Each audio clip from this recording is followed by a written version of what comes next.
He'd asked them, in essence, to hand over the entire government to the Yoma. They weren't aiming to wipe out mankind, they just wanted to rule over this world and turn it into their personal paradise. Destroying any governments, they likely believed, would just result in a lot of annoying cleanup. So they're asking us to bow to their commands. If we do it, they won't rob our top officials of their free will, and they'll guarantee their personal safety. Well, why don't you accept that? Because it looks like they're deploying out into the Great South Sea to stage an attack on our capital. That, and they intend to tell the truth about this whole war to our people. It'd destroy any authority our government has, and it'd set off panic we'd never be able to control. Honestly, I'm at the end of my rope. They had been offered a choice, and opinions were split over which option to take. Either one, though, didn't hurt the mystics at all. And besides, Veelgrind thought, the Yoma wanted to enslave humanity, procuring the healthy bodies they'd need for the numbers of mystics they expected to immigrate here in time. A supply of fully controlled slaves would be ideal, and since this world had 5 different superpowers, destroying one of them would teach a lesson to the others. The humans far outnumbered the mystics, even a 10th of them would be more than enough physical bodies for the invaders' needs. I see. I'm sure the Chinese are in a similar situation, and I think Russia must have refused the offer, because the royal court's door is about to be taken down by rioters. I'd say Japan had it relatively easy by comparison. It's only a matter of time either way, I'm sure. The combined Azerian-Chinese fleet is coming soon, isn't it? Yes. Not that it's a problem with me around. But you were going to tell me about Emil? The Azerians and the Japanese officials in the room, Yamamoto included, weren't so sure Veelgrind should just wave off the fleet like that. But they all opted to let George speak first, fearing the worst if they interrupted him and sparked Veelgrind's ire. Everyone had a common understanding at this point that defying this woman was out of the question. Emil was the emissary Reagan sent. He's got my son's face, my son's knowledge, but he had this incredibly evil look in his eyes. His son was grown now, serving in the military, and had unfortunately been deployed with the fleet at the center of this. It's okay, George. Calm down. What did I always say to you? Veelgrind gave him a reassuring, unwavering smile, the most ladylike of expressions. It had the power, they said, to assuage anyone who saw it. Ha ha. Keep a cool head, right? Oh, I remember, Veelgrind. George regained his composure, recalling his duties as president. Good, good. And don't worry. I'll save Emil for you. And while I'm at it, I'll protect Azeria's honor as well. Thank you. I have nothing to worry about now. Please, save our United States, and save my son, too. You can count on it. We have around 2 months until the Yoma fully assimilate into their human hosts. Emil's just fine, all right. And so's the rest of the fleet. That's certainly a load off my shoulders. But they set off 3 weeks ago. We only have a few days left before the attack. Oh, it's all right. That's what today's summit is for, all right. George nodded back.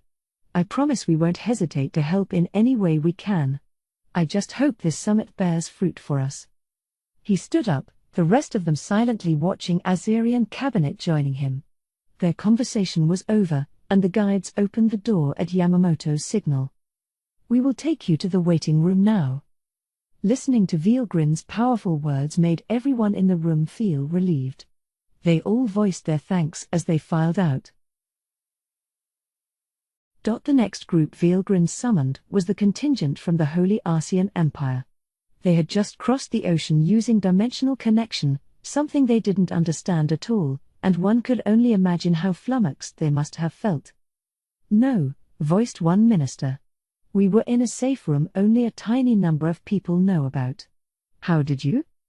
Well, the indignant Veelgrind said with a snort, if you didn't want people to pinpoint your location, you need to isolate it as much as you can with a barrier or whatnot and cut off all contact with the outside. Not that you can hide something like that at your level, but... Contact with the outside? Oh. Did you follow our transmissions to identify where we were hiding? A younger man in the group spoke up. He had a god-class bow on his back, so Veelgrind assumed he was one of the 7 sacred treasures. That's right, she said, not too interested in him otherwise. The Arceans were up in arms about this, but she wasn't about to put up with it. Something like that was child's play for Veelgrind, and she wished people didn't carry on about it all the time. So you're Veelgrind? A more arrogant team member asked. I am Zongu, current Emperor of Arcea. I understand you've been posing as the goddess Cardina, the one who bestowed her blessings upon our founder Shin? He was young, in his early 20s, a beautiful man with blonde hair, blue eyes, and a well-balanced frame. His full name was Zongu Uran Dolt Arcea, Emperor of the Holy Arcean Empire, in the flesh. Cardina? Oh, right, they called me that, too. Something about how they were too lowly to call me by my real name or whatever. I had no idea my nickname was the one that stuck. Don't tell me the real one didn't survive in the records. You refuse to admit it, then? What a farce. Or do you think your beauty gives you free rein to rant and rave all you want? Veelgrind was lying, he was convinced of it. But that attitude of his was a major problem. And if the leader of a group is in the wrong, it often takes more than an apology to make up for it. Some underling going on like this could have the blame pinned entirely on them, or someone higher up could show enough remorse for everything to be forgiven. But if the highest person on the totem pole made the incorrect choice, it could lead to events they'd never be able to take back. Bright, leader of the 7 sacred treasures, almost had his eyes pop out when he heard Zongu speak. You idiot! After all the explaining I did, you still don't understand how fearsome Veelgrind is? And before that, right after we had this wondrous supernatural thing happen to us, I think it should be crystal clear that it's the work of the gods. He had reason to be so perturbed. Dimensional connection was clearly nothing a bunch of puny humans could achieve. Whoever could conjure such a spell must be either a god or someone close to it. Angering someone like that was ill-advised at best, and it was his own emperor doing it, no less. Bright had no idea how to make up for this. But he wasn't the only one reeling at this. Kanji Yamamoto was just as aggravated. Whoa, was the Emperor of Arcea that brainless all along? What are we going to do about this? Because he's going to anger Ryo-Oh before long, and then who knows what terrors we'll see? Yamamoto's mind raced. This was his problem, too. So the first thing he did was give a message to one of his assistants. Bring His Majesty here at once. But, sir, that's... Say no more, fool. I know it would be disrespectful of us, but he's the only man who can stop Ryo-Oh. The assistant stopped protesting. It was clearly the right thing to do. Right away, sir, he softly said before zooming off. Normally, Kanji Yamamoto was the worst kind of middle manager, acting like some supreme being while doing little actual work. But when it came to judging whom not to cross in his line of work, he was a born genius. He had leveraged that skill well, and it had brought him safely through this crisis so far. But as everyone in the room sensed the danger, the emperor that had triggered all this remained as casual as ever. Heh. Cat got your tongue, now that you realize I won't be tricked that easily? Well, it's understandable, I suppose. I know a con artist like you wouldn't know this, but I'm not like the foolish rabble around me. You see, I too have been accepted by one of our sacred treasures. I have the 7th position among their ranks, in fact. And that is the man you were attempting to hoodwink. Zongu was tremendously proud of himself. And he was telling the truth. A god-class sword was hanging from his waist, and it was faintly glowing. Veelgrind had noticed it, of course, she just hadn't spoken until now because she was so aghast. Are you kidding me? You have me right here, and that's how you react. Could someone this incompetent really be descended from Shin? But as she lamented over this, something dawned on her. Clearly, from the way he'd refused her when she'd first reached out, this Zongu hadn't trusted Veelgrind from the very beginning. It was in a king's nature to be very cautious, so she hadn't chided him for it at the time. But if Zongu still doubted her despite being told of these secret matters only someone there at the time would have known about, it was a real pity, in many different ways, too. Being so mistrusted despite her revealing these secrets was, well, unthinkable, and if these secrets were common knowledge, it showed the Emperor wasn't keeping his confidential information very secure. Either scenario was unacceptable, and if the Emperor was this slow to pick up on that, it was a serious issue that called all his qualifications into question. Incompetent? Are you referring to me? You don't even understand that. What a pity. But you have gone through over 4,000 years of history in the meantime, so I suppose any bloodline would deteriorate. Veal grinned. Zongu's outlandish behavior exasperated her, but she still wasn't petty enough to get angry over this much. But Zongu himself was livid. Heh. So not only do you try to keep up the act, you mock me to my face? Foolish girl. Let me ask you this, then. Not only do you dare to claim the name of a goddess, you even brag to us that you can copy her powers? Well, if you can create a sacred treasure, let's see you do it right now. But beware. Fail, and you'll be exposed for what you truly are. I don't really want to. Humph. I won't listen to excuses. You're the one making impossible promises, and you're the one who needs to pay the price for them. Oh, but I won't kill you. You do seem decently powerful, and you certainly have the beauty to match. I'll make you into my personal plaything, so don't you worry. There was no end to Zongu's foolhardy ranting. Everyone except him and Veelgrind were holding their breath, waiting for what would happen next. Clearly Zongu was in the wrong, but the fact Veelgrind was being patient with him despite all expectations to the contrary gave them a glimmer of hope. They all looked at her, praying that this would somehow end peacefully. Well, you really can't do any of that, can? I would like to say a few things to you, but all right. I did make that promise, so I'll give you what you want. Veelgrind, cutting Zongu off, produced an azure dragon sword, pooling her magicules together and building it with create material. Will this suffice? I doubt you can use it to its fullest, but it has god-class abilities, I will assure you. What? Zongu, instinctively accepting it, was instantly charmed by its glow. It was the mark of the real thing, there was no more doubting her words. As a king, Zongu wasn't entirely inept. He was extremely arrogant at the best of times, but not a tyrant. He even had enough of a conscience to listen to the words of the people he ruled over. This was the first meeting of the 5 superpowers in ages, so he was being more high-handed than usual today, lest anyone think he was a pushover. That was Zongu's mistake, and at long last, he had come to realize it. Then it's really true? No, it can't be. It's all just so ridiculous, isn't it?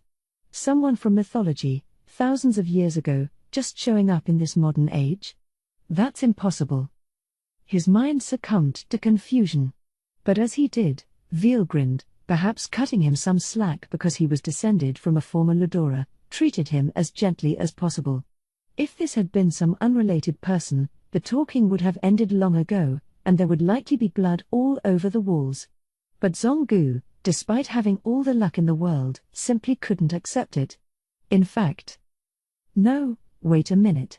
If a goddess from mythology actually exists, who would be more appropriate to be at my side? Yes. If I can get my hands on her, all our problems will be solved. It was an outlandish idea, but he sincerely felt he was snatching victory from the jaws of defeat. Heh.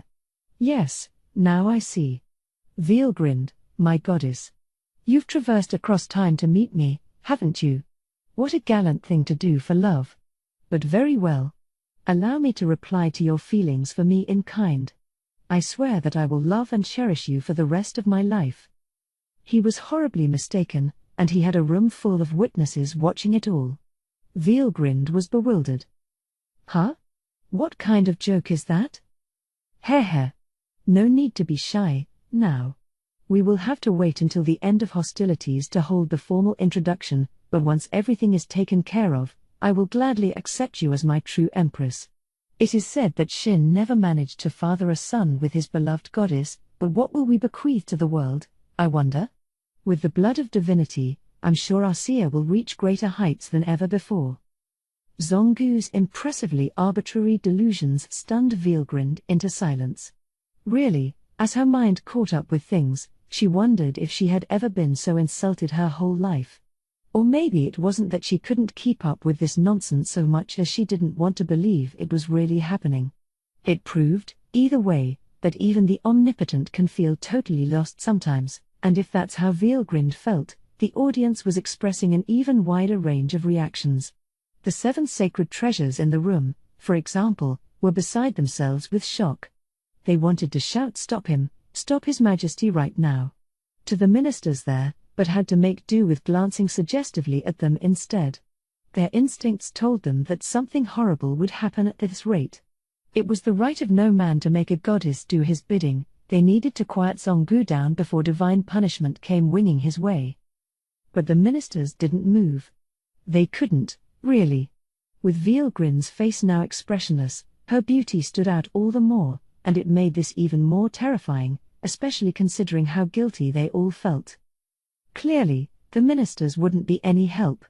The 7 sacred treasures, starting to sweat a little, turned toward their leader. Bright, feeling their stares, cursed his bad luck. This was hardly welcome news for Japan, either. The intelligence department's officials, nervous about this summit after working on it overnight, now wondered just how stupid the Arcean Emperor was. He had a lot of guts, no doubt, but if Veelgrind flew into a rage, they'd all pay for it, and they sure didn't want to. Well, a splendid offer, is it not? And you'd hardly receive as much attention from some ancient, senile emperor with barely any time left in his life. I, on the other hand, would spend every evening. What? The air froze in the room. Everyone realized at once that what they had feared was happening. Zongu, facing the full brunt of Veelgrind's anger, was unable to move. He realized he had gone too far, but he just couldn't swallow the words. Wah? What is this divine energy I feel? The goddess of mythology, it's even more than I ever imagined. And I wanted to make her my wife? How could I even have dared? He struggled to keep his thoughts even barely coherent. Then, more than he'd ever wanted to, he understood just how foolish he had been. He'd thought that adding a goddess's blood to his family line was a splendid idea, and maybe it was on the surface, but some things just weren't ever going to be possible. It was told that Shin, the founder of Arcea, had earned the love of a goddess, but not even they had had children. Zongu, the distant descendant of Shin, never had the right to receive the affinity of anyone from the heavens. Besides, as described in the ancient records, the personality of this goddess, even assuming that half of it was mere myth, was beyond intense. Whenever anyone insulted those she loved, she would breathlessly destroy entire countries over it. They had conducted excavations in the areas the ancient records said were affected, only to find the ruins of cities under the ground. The outer walls of the buildings they dug up were all melted by an intense flame, reportedly transformed into a glass-like substance. Only now was the memory of these reports suddenly occurring to Zongu. His mind could picture a future where the countries composing Arcea were seared by flames, and it turned his face pale. Perhaps, he thought, I have committed the ultimate taboo, but it was too late now. His utter destruction was all but assured by this point, but it was at this moment where someone finally took action. It was Yamamoto. If he allowed Veelgrind to fall out of control, he would be the one taking complete responsibility. The lives of everyone in the room were in severe danger at the moment, but compared to his reputation, that seemed like a second priority to him. He was habitually bossy and not too passionate about his work, but he wasn't rotten enough that he'd run away from his responsibilities. In fact, from the moment this war had broken out, he took it as a given that someone needed to step up and take action, and he saw that as his own role. That was what drove him to react before anyone else to Zongu's words. You insolent buffoon! What could possibly drive you to insult His Majesty, our Emperor? This could potentially be the basis for war itself, but what say you about that? He shouted this before Veelgrind could say anything, or, really, to keep her from opening her mouth at all. It is a human tendency to grow calm if someone else nearby angrily spouts off before them, and that applied just as well to a true dragon, quelling her rage before it had a chance to explode. It was the greatest play of the day, and it was all Kanji Yamamoto's work. And now some of his setup was paying off, too. What's all this noise? The emperor he'd called over, at the risk of his own neck, appeared with the most perfect timing possible. Oh, your majesty. Ryo, don't let the words of the young bother you. I'm sure Zongu here was merely testing you, to see if you were truly worth trusting. Oharu rushed in, addressing Veilgrind as calmly as he could. He was in a panic internally, jogging down the hallway for the first time in several decades, but he showed none of it. As far as the world knew, he was every bit the stately ruler he claimed to be, and catching sight of him made Veilgrind forget all her ire. Regaining her reason, she thought over what she was told. So he deliberately tried to bait me in order to see how far he'd need to go to anger me. Why yes, indeed, probably something like that. Assuaging Veilgrind was Oharu's primary task. He would gladly accept an insult or two if it meant calming this room back down. And it worked. Ah. Yes, I see. I didn't want to think the descendant of Shin was that suicidal anyway. It makes sense. Veilgrind nodded deeply and flashed a smile, a gentle, beautiful smile, relieving Oharu greatly. Now, he said, swooping in to take the lead, I'm sure our ASEAN guests are very tired, so let's take them to the waiting room. The emperor normally wouldn't have been doing this himself, but he had little other choice. Everyone moved at once, like the spell had been shattered, and the world dodged one serious bullet. The ASEA of future generations, by the way, was much friendlier toward the conquering empire of Japan than before, but particular respect and popularity was awarded to those with the last name Yamamoto.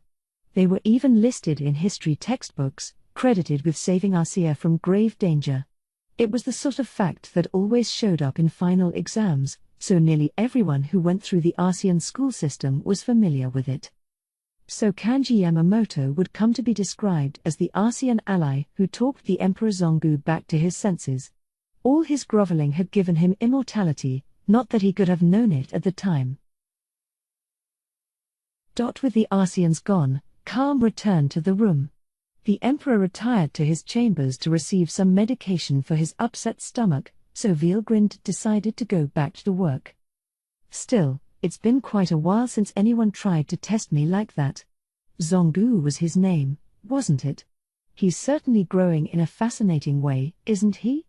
Just like I'd expect from the progeny of Shin. Why yes, I'm sure. Ha ha. I was quite surprised as well. Yamamoto sorely wanted Veilgrind to shut up about this. But he knew his reputation was flying high in the department right now, so he hoped they would be patient with her. So that just leaves the Republic of Chinese Fiefdoms. Right, yes. As allies with the conquering empire, the Chinese were the last to agree to talks, as long as the other nations were committed to them. Veilgrind hadn't directly spoken with them yet, so she wasn't aware of all those details. The head of state, officially titled the General Secretary, was invited, as were several government figures and their bodyguards. They greeted Veilgrind in her room, hiding any shock they might have had. I am Wang Rongren. You are Ryo? That's right. Humph. You look exactly like a human to me, but we won't be deceived so easily. Have you now infiltrated our closest ally, Yoma?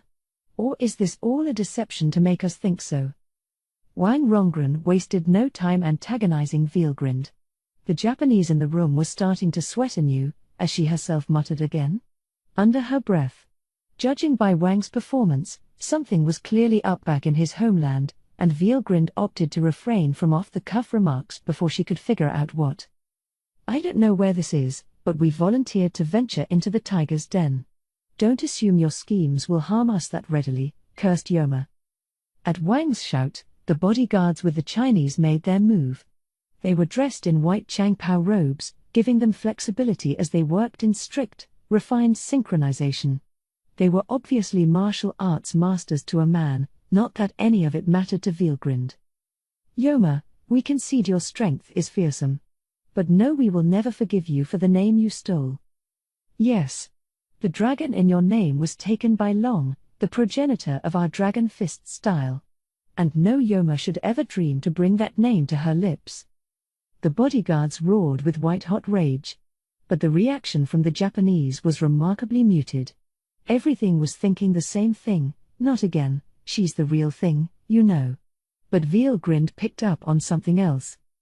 Long, you said? Ah yes, someone by that name did call his skill set Dragon Fist, didn't he? And this is the world that Long lived in, too. You all must be his students and he passed his skills on to you, didn't he? How delightful. Even with the time she'd spent at the Royal Library, not even Veelgrind had a grip on every single famous person in history.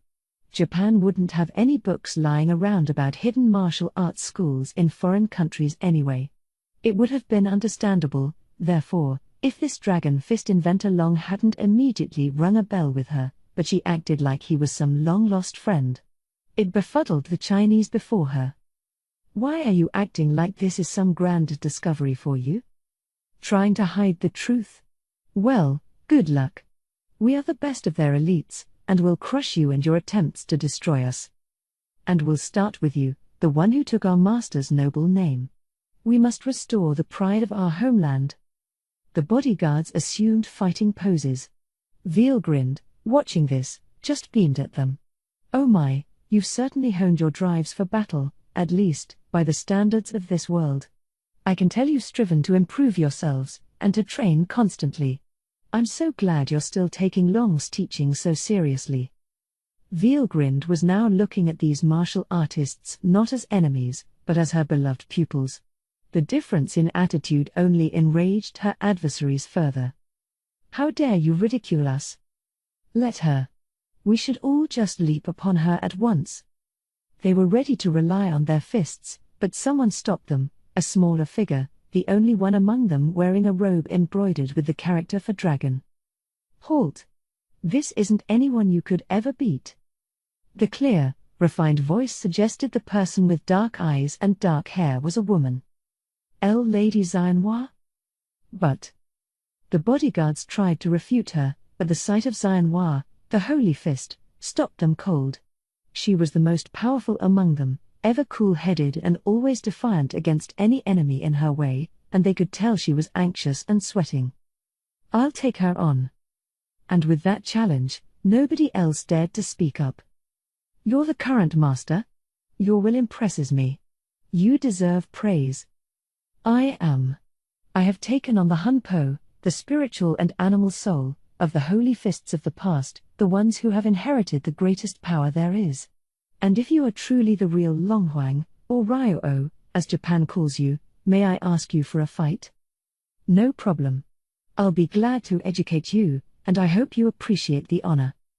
The arrangements were made all too quickly. Before anyone else could intervene, they were unsuspecting audience members, waiting to see how the fight would go. It ended, it went without saying, in a dominant victory for Veelgrind. It wasn't even close, although only Xianhua realized this.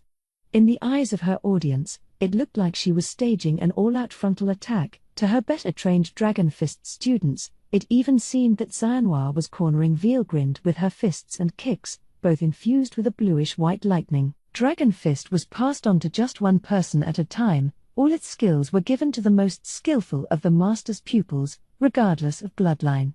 The most important skill passed along in the process was the Hunpo Xianhua had mentioned, a forbidden ability that recorded all skills its invoker had earned and passed them on to their successor.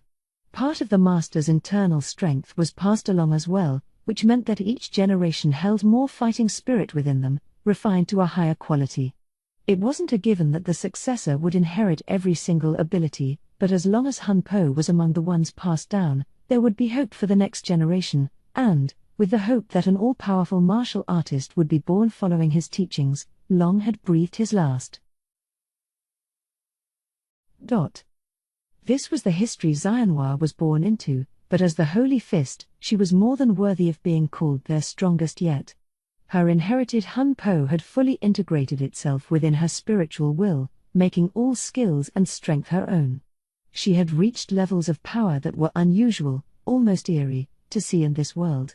In terms of existence points, she was over 100,000, and in the demi-material key world Veelgrind was born in, she'd be overwhelming enough to be classified as enlightened.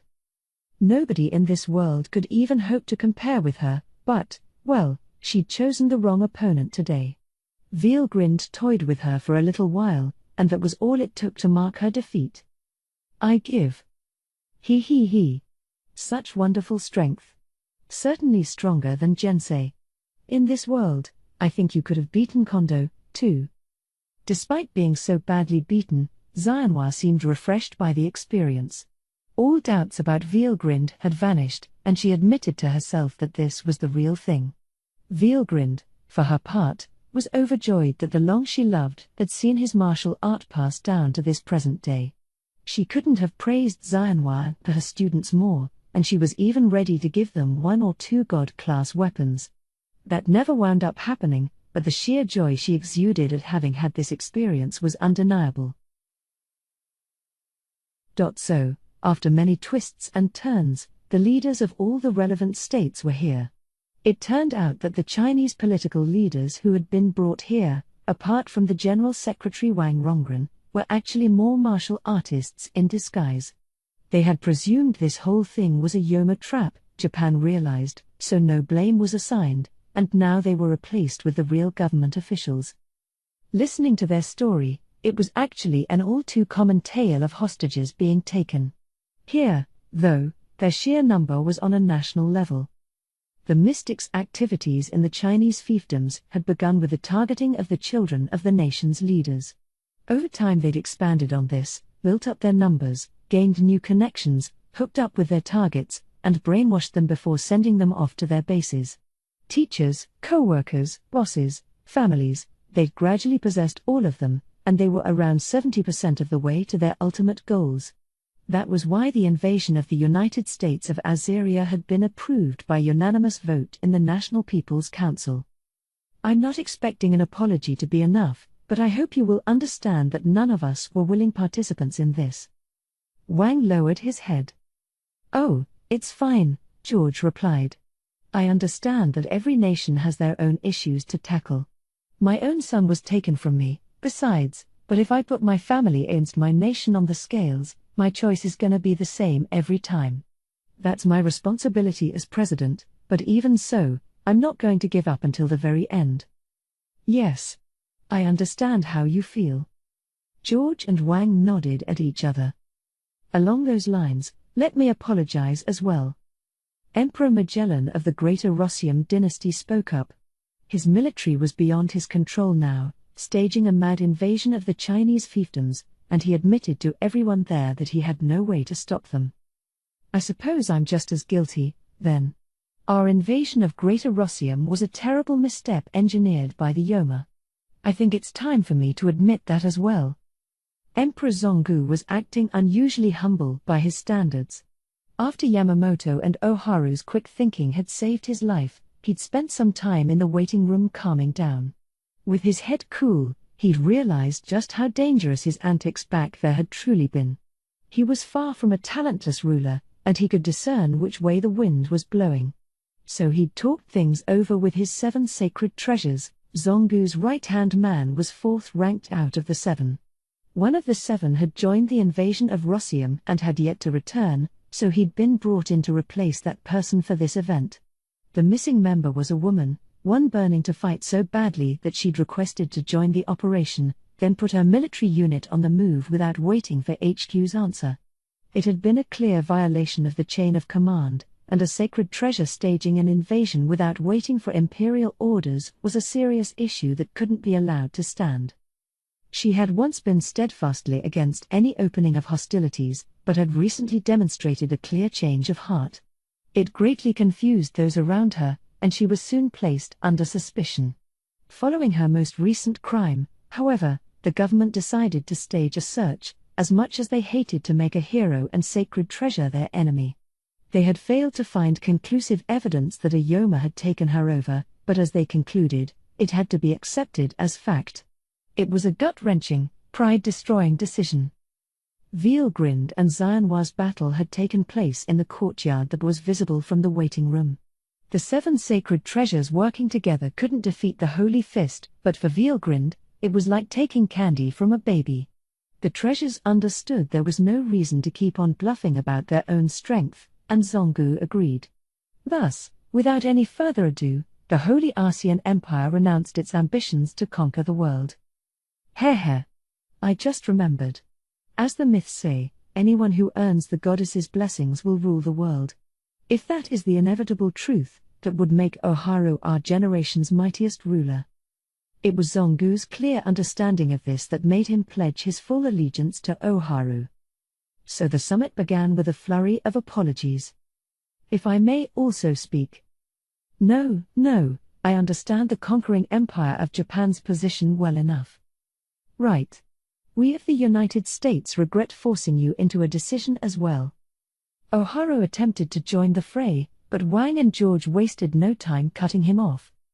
The others in the room, including Yamamoto, standing motionless against the wall, could read their leaders' minds like a book. Yes, I can see their motivations. If they try to pin blame on His Majesty Oharu for this, it's sure to raise his hackles, after all. Yamamoto took a glance at Vielgrind, thinking about how he'd have made the same choice in their shoes. After this spate of mea culpas, the summit moved on, its leaders working out a strategy against the Yoma, but everyone's eyes quickly turned toward Vielgrind.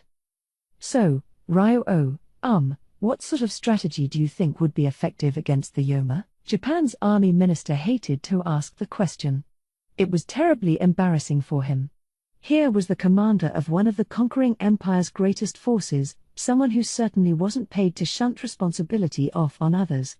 This time, though, nobody was going to criticize him. All the world leaders awaited Vielgrind's reply. They had no other choice, for they lacked any sort of firepower that could resist these enemies which were beyond human knowledge. As they turned toward Vielgrind, their only hope, the woman herself couldn't have been more casual. She turned toward the army minister, as if she thought the answer was obvious. You understand that any military deployment is meaningless, right? Yes, regrettably. It might keep them from approaching our homeland, but we'd never fight a naval battle with them anyway. We could place everybody here into our ships, and we'd still never be able to resist the Yoma. The minister was right. If the fleet came close enough to Japan itself, the fleet's cannons could target Japanese cities. That made it worth building a naval defensive line, but either way, it'd be pointless if they had no chance of winning. They weren't sure the Yoma would even try destroying urban areas. If they had the power to possess people's minds, they'd likely prefer to co-opt the cities for their own use instead. If so, they had no reason at all to stage some grand naval fight. Precisely, Vielgrind said with a nod. Guns don't work on Yoma, and no foot soldier will provide any resistance. That narrows it down to two choices. What are those? Either leave all of this to me, or try a little harder by yourselves. One of those.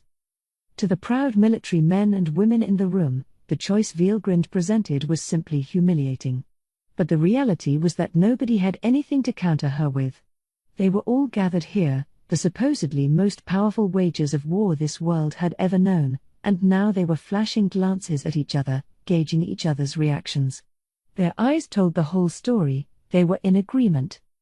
Gensei Akari and Saburo Minamoto, proud swordsmen of the conquering empire, were the first to speak. This is our issue to solve, after all. I have no intention of trying to act proud here, but it would be pathetic of us to rely on Ryo for everything. If there is anything I can accomplish here, I want to risk my life on it. I agree with my companion. They were followed by the 7 sacred treasures of Arcea.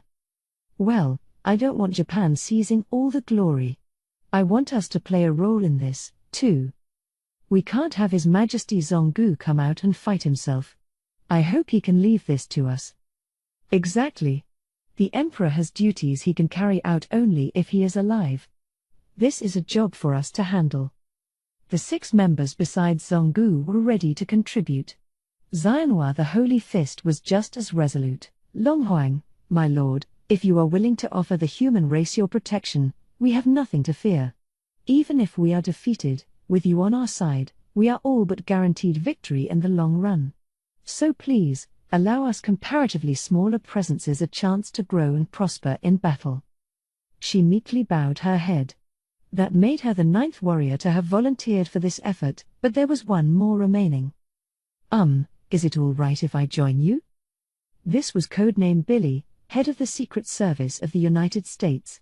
He was here to personally guard President Hayes, and by any account, he was a professional at warfare. Despite being just 26 years old, he cut an intense, masculine figure, complete with a scar on one cheek. He was proficient in casting magic as well, and he handcrafted the bullets he loaded his gun with, ensuring anyone he shot met their maker, even ghosts.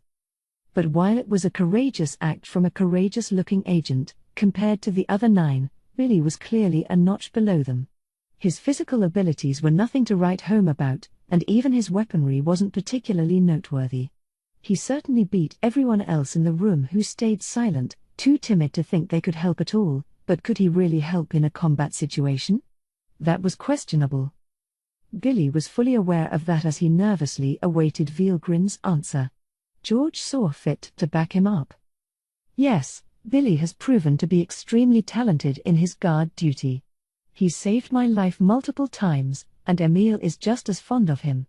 I'll withdraw him from contention if he'd just get in the way, but if possible, I'd like you to take him along.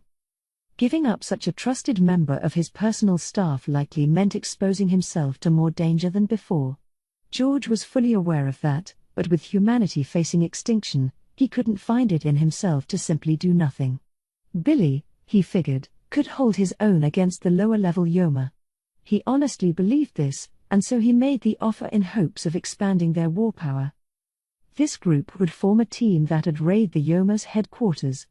They'd destroy the portal Veilgrind called the Underworld Gate, eliminating the invaders' threat right at its core. Everyone was resolved to do this, but Veilgrind just gave their suggestions a measured smile. If you had opted to leave everything to me, I would have protected only those I wanted to protect. But I'm glad to see you have the enthusiasm to fight, and in appreciation of your resolve, I'll help you a little bit, all right? In fact, if they had agreed on the former option, Veilgrind was fully ready to leave the human race to its own fate. She could even see herself taking her favorites, like Oharu and George Hayes, and transporting them into some other world to live in. Goddesses can be finicky like that. But these representatives of the human race had made the right decision, so Veilgrind responded in kind. Codename Billy, you said? All right. I'll let you on the team, I have no reason to turn you down. Your strength is on the same level as Minamoto over there, and if we can do something about your weapons, I think we can make you both a much deadlier presence. Her mind made up, she asked Minamoto and Billy to surrender their weapons to her. Minamoto dutifully gave her his beloved blade, Billy his favorite Smith & Wesson Model 27 revolver. Veilgrind accepted them and immediately engineered their rebirth as God-class weapons. This is just. Both men were awed by how plainly more lethal their weapons had become. Jensei wasn't so surprised, having experienced this before, he just nodded, his expression serene. The others in the room weren't so calm, the 7 sacred treasures shocked at how she was letting these God-class pieces flow freely over to other nations. In a fight, though, they'd undoubtedly help a lot, and since now was no time for Veilgrind to hold back, Oharu voiced no objections. That should make you two a bit more capable. But I want one thing to remain clear here, the only real power out of you all is Xianhua, and Xianhua alone. What was your name again? Bright? Yes, my lady. Right. You're the most decent among the rest, but you're still not even tapping into 3% of your God-class weapon. And the others don't come even close, maybe 1 or 2%. I'd like to see some more effort from you all, please. If they could unleash all of a God-class weapons force, it'd cause them to reawaken as spiritual life forms capable of beating most of the Yoma single-handed. At this point, this transformation wasn't even remotely possible for any of them. Veilgrind, after all, had designed the sacred treasures weapons so the blood descendants of Shin had access to their powers. They could all use this equipment well enough, but they weren't able to unleash its true firepower. Still, there was no need to be ashamed of that. As sparse as magicules were in this world, everything was that much frailer and more vulnerable. If these people had crossed worlds and had their physical bodies remade in the process, they'd likely awaken to enlightened status, and Zion wired every chance of reaching the saint level. So the warriors were ready. It was time for the grand counterattack. The Yoma Delia was taking a walk around Greater Rossium's grand palace. During her human years, Delia had been the fourth member of the 7 sacred treasures. On that fateful day, she'd received a vital assignment: stop a Yoma calling himself Emil from carrying out his mission. But it had all been a trap laid by Emil himself. Even their intelligence department had been caught in Emil's web, and he'd used this to lure Delia out. She had been defeated, trounced, in fact, by the roughly dressed Emil, despite the full set of battle gear she'd brought with her. It was humiliating. But more than that, it was the first time Delia, an overwhelming force among mankind, had ever felt fear in her life. She'd abandoned all sense of shame as she begged for mercy. Of course, Emil had said with a light smile. But by the time she knew what that spelled for her, it was too late. Delia's knowledge, position, and even her name was taken from her, and she was fully reborn as a Yoma. On the mystic scale, Delia was general class, just like Li Jinlong and David Reagan. She had come onto the scene in time for Arcea's invasion of Greater Rossium, participating in the operation to destroy Greater Rossium. As far as the Yoma were concerned, their first mission was to procure territory to rule over. The second job was to make mankind servile to them, so they'd have a steady supply of bodies for their race to take over. Not just anyone would do, however; they preferred tough, strong, muscled bodies, capable of withstanding the magicule-driven transformation. This made sorting the bodies important. As a half-spiritual life form, when a Yoma possessed someone, they basically did not need to eat after that point. Not that they couldn't, and, in that, they could absorb nutrients from food just fine, but a lack of food was no problem, either. Regardless of that, powerful, durable bodies were still preferred as targets for possession, and so the Yoma sought ways to thoroughly manage and control the human race for their own purposes. The idea that they'd wound up adopting was to simply do away with the one nation out of the 5 with the worst climate conditions. That was Greater Rossium. Its fields produced relatively little, and over half of its territory was unsuitable for development. Its soldiers were well honed and spiritually strong thanks to this harsh environment, but the Yoma ultimately decided that no nation needed to be located here at all. Installing a king to rule over conquered lands was a must in order to control and manage the land and its people, but with Rossium no longer seen as necessary, there was no urgent need to keep the royal dynasty going.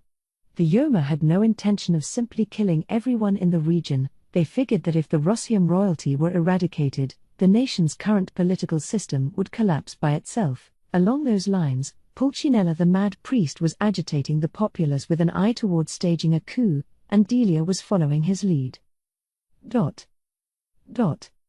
Delia performed a patrol of the palace grounds, then let out an annoyed sigh.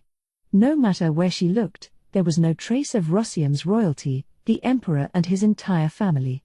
The same was true for all his high-ranked political officials and their families, and, in fact, all the knights working in the palace, as well as the chamberlains and female attendants, had vanished as well.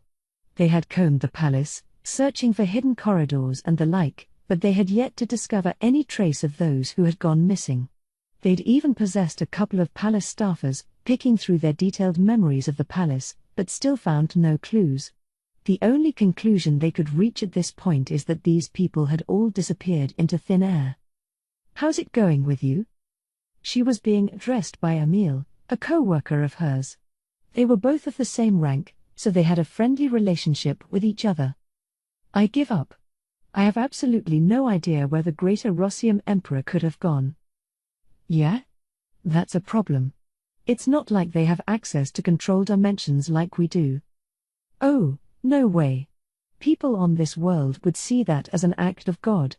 The 7 sacred treasures can't even teleport themselves around." Delia was sure of it. The memories of the powerful human body she had taken over left her fully convinced. There were too few magicules around for people to cast spells with, and elemental magic like warp portals didn't exist at all. There were extra skills like spatial motion that Delia did have access to right now, but the transport gates that skill summoned could be used by maybe a handful of people at best before losing integrity. Thus, no matter how you sliced it, it was absolutely impossible for anyone to have escaped this palace while they had it under siege, or it should have been. Emil was the most physically gifted among the more recent recruits, so he'd been set up with a Yoma from the general class, the lower end of the upper echelons. He wasn't the world's strongest man or anything, so Delia assumed he wouldn't be aware of things like transport magic. The body Delia now inhabited was stronger and contained much more knowledge of this world. It gave her a feeling of superiority over Emil. "Well," Emil said, "that would mean there's a hole in our siege, but my instincts tell me that's not the case. I feel like we're overlooking something very important." He was looking at Delia's spear as he spoke, this divine instrument from the 7 sacred treasures, fabled as the work of a goddess. Somehow, it seemed familiar to him. He wasn't sure why, but thought the answer was locked in his memories somewhere. Yoma can read the memories of the humans they take over, but while important knowledge was one thing, the repeating cycles of human life, the day-to-day conversations and experiences, took up so much of the mind that examining them in detail took too long. They couldn't waste time and effort on things that didn't really matter anyway, so these more humdrum memories were generally ignored. Emil was no exception to this. He had a grasp of his body's identity, skills, the nature of his work, the people he associated with, the basic stuff. But he wholly ignored memories like this body's childhood experiences. That was why, when he recalled the beautiful woman, who had associated with his grandfather, all he could remember was the name Grin. If it had dawned on him that this was Veilgrind, he no doubt would have been concerned enough to redraw all his plans. I wonder about that spear, though. Maybe it's related to Emil, the previous owner of this body, somehow. Let's look through my memories a little. Emil's apprehension refused to leave him alone. It bothered him. He didn't think it had anything to do with the Rossium royal family's escape, but nonetheless, he began poring over his memories to assuage his fears. Delia, on the other hand, was supremely confident. Whatever. No point dwelling on a couple of fugitives. There's no way they can beat us anyway. Let's just ignore them and stick to the plan. Good point. We wanted to take the royal family hostage and bait the nation's elites to join our side, but let's abandon that plan for now. Instead we'll set this place on fire and make it known to the world that Greater Rossium is finished. The original blueprint had called for them to announce that the royal family would be publicly executed, sending the people into a frenzy. The powerful, civic-minded heroes of the world would be lured into trying to stop this, and then their bodies would belong to the Yoma. Ideally, this tactic would have helped to snare Xianhua, the strongest in the Chinese fiefdoms and likely this whole world. She wasn't from Rossium, of course, so whether she'd take action or not was a gamble, but the stakes were low either way, so the Yoma didn't care if things didn't pan out. Once Rossium was plunged into chaos, their attention would turn toward the Chinese fiefdoms next, and Xianhua was bound to come out then, so it didn't make much difference. Either way, once they had Xianhua in their grasp, this world was good as seized. Delia gloated to herself about it. It'd all be so simple. But then Pulcinella the mad priest sent an emergency telepathic message. "You can hear me, right? Father Pulcinella? Did something happen? Why are you personally reaching out to me?" "Well, a priest of mine I dispatched to Chinese lands ahead of me has sent back a strange report. I was having him work out where the Chinese commanders were located, but he said he couldn't find a single one of them." "What? So the humans are tricking us?" "No, I don't think so. I considered the possibility that it's some kind of camouflage spell unique to this world, but nothing like that would ever work against any of us officer ranks." "I agree. No one on this low-level world could ever threaten us, no matter how much they struggle." Delia couldn't imagine they were being deceived at all, and she assumed the same for the underlings who worked for her. Judging by her memories from back in her human days, even the 7 sacred treasures would be on the lower end of average in the Yoma hierarchy. Xianhua was another matter, but there was no way anyone else would get the best of them. But Pulcinella wasn't so sure. Don't get so full of yourself, Delia. This world exists in physical space, full of possibility. With the right number of magicules, things can change in every which way. We Yoma only become complete once we obtain physical bodies. I want you to make sure you don't forget that. Delia, after that tirade, realized he was right. This world was inferior in terms of pure strength, but that was only because its physical laws differed from the ones they were familiar with. She admonished herself not to forget where she stood until this invasion was over. My pardons, Father. I will take your advice to heart. Good. See that you do. Yes, sir. Now, I actually have some problems to report from our side. Delia thought it a good opportunity to update Pulcinella. They were here to catch the royal family, only to find nobody home.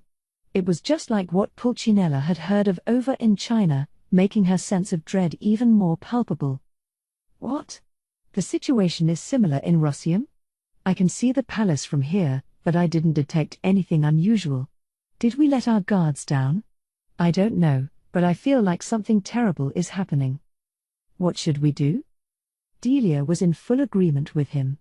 Next to her, Emile, listening in on the telepathic conversation, looked just as nervous. Wait for a little bit. I will discuss things with Masahiko Amari. Pulcinella wanted to avoid reaching a conclusion by himself. The commander class, the sharpest leaders of Cornu's squad, had miraculously installed themselves within the brightest human minds of this world as well. Masahiko Amari was one of them, and asking for his advice made perfect sense to a fellow commander like Pulcinella. The decision they made was, we're going to retreat. We've got an unknown situation taking place, so we need to free ourselves from all other operations. We're going to regroup over in Atlantis to carefully rework our plans. Any questions? No, sir, Delia instantly replied. Emile had no objections, either, and with that, the Yoma paused all their plans and decided to regroup back on their home turf. Masahiko Amari, after hearing the news from Pulcinella, could tell things weren't going the way they wanted. All of them were invincible. Looking at the situation, both as Yoma and from the perspective of the humans they possessed, they were one step away from conquering the world. Once they built their rule over the human race, they'd top it all off by summoning Cornu, and from there, they'd start reworking the planet itself, making it into a stellar base for their future conquests. Space was a big place, but not as large as the universe they'd come from. Now that they had physical bodies, they could feasibly conquer this entire dimension in the span of thousands to tens of thousands of years. As they did, they'd develop a new underworld gate to the next dimension, with an eye toward yet more pillaging. Now, however, they were running into snags. Something they weren't aware of was playing a role in this. Amari was sure of it. Well, what now, then? Li Jinlong and David Reagan both reacted to the blurted-out phrase. Something wrong? You look pensive. I thought everything was going as planned. Is there a problem? Amari looked back at them and explained the situation. The royal family of Rossium and the leaders of the Chinese fiefdoms had both disappeared for unknown reasons, and he believed some external force was behind it. Wah ha ha. Aren't you overthinking it a little? It's a cause for concern, to be sure, but is it really enough that we should pause our entire operation? Li openly laughed off the threat. David audibly wondered whether Amari was being too weak-willed. But Amari wasn't moved. We're strong, that much is true, but we're not omnipotent. Let your guard down for even a moment, you realize, and this entire invasion could fall apart. We need to take this opportunity to gather as much information as we can. Contact our people in the remaining 3 nations and have them brief you on matters. We have to look into what's going on with the other world leaders. With that order, the trio went their separate ways. After his 2 compatriots left, Amari leaned back in his office chair, thinking to himself. It's the same thing in Arcia. The imperial family, along with the rest of the 7 sacred treasures, are all gone. This is Aziria. The president and his close associates have fallen out of contact. There's no record of them leaving the White House, but they're nowhere to be seen in there. Security's been stepped up inside the conquering empire of Japan. I attempted to enter the administrative zone, which includes the palace, but it wasn't possible for me. Before he gave his orders to Lee and David, Amari had already been moving his own teams on the ground. Whenever something bothered him, he liked to take immediate action to address it, and his suspicions were quickly confirmed. Aziria and Arcia are fine, but I'm wondering about Japan. I think I had one of our company officer class Yoma performing spy work over there, but perhaps Jensei would be a challenge for him? No, that's impossible. Fighting is one thing, but Jensei's no counter-espionage agent. As Masahiko Amari's teacher, Jensei was a world-class sword-fighting talent. He wasn't a spellcaster, however, and without Amari around, the Imperial Palace spellcaster guard would have trouble dealing with the Yoma's undercover maneuvers. It'd have been one thing if the Yoma stormed the palace, were discovered, and it resulted in a battle. But if they couldn't even get anywhere near the palace, that was highly unusual. Well, what now? Pulcinella and the others had been ordered to return at once. They would be teleporting in once they'd finished wrapping things up. David and Lee would have caught up with the news by then, so they'd likely all be discussing their future plans shortly. But that wasn't what Amari was concerned about.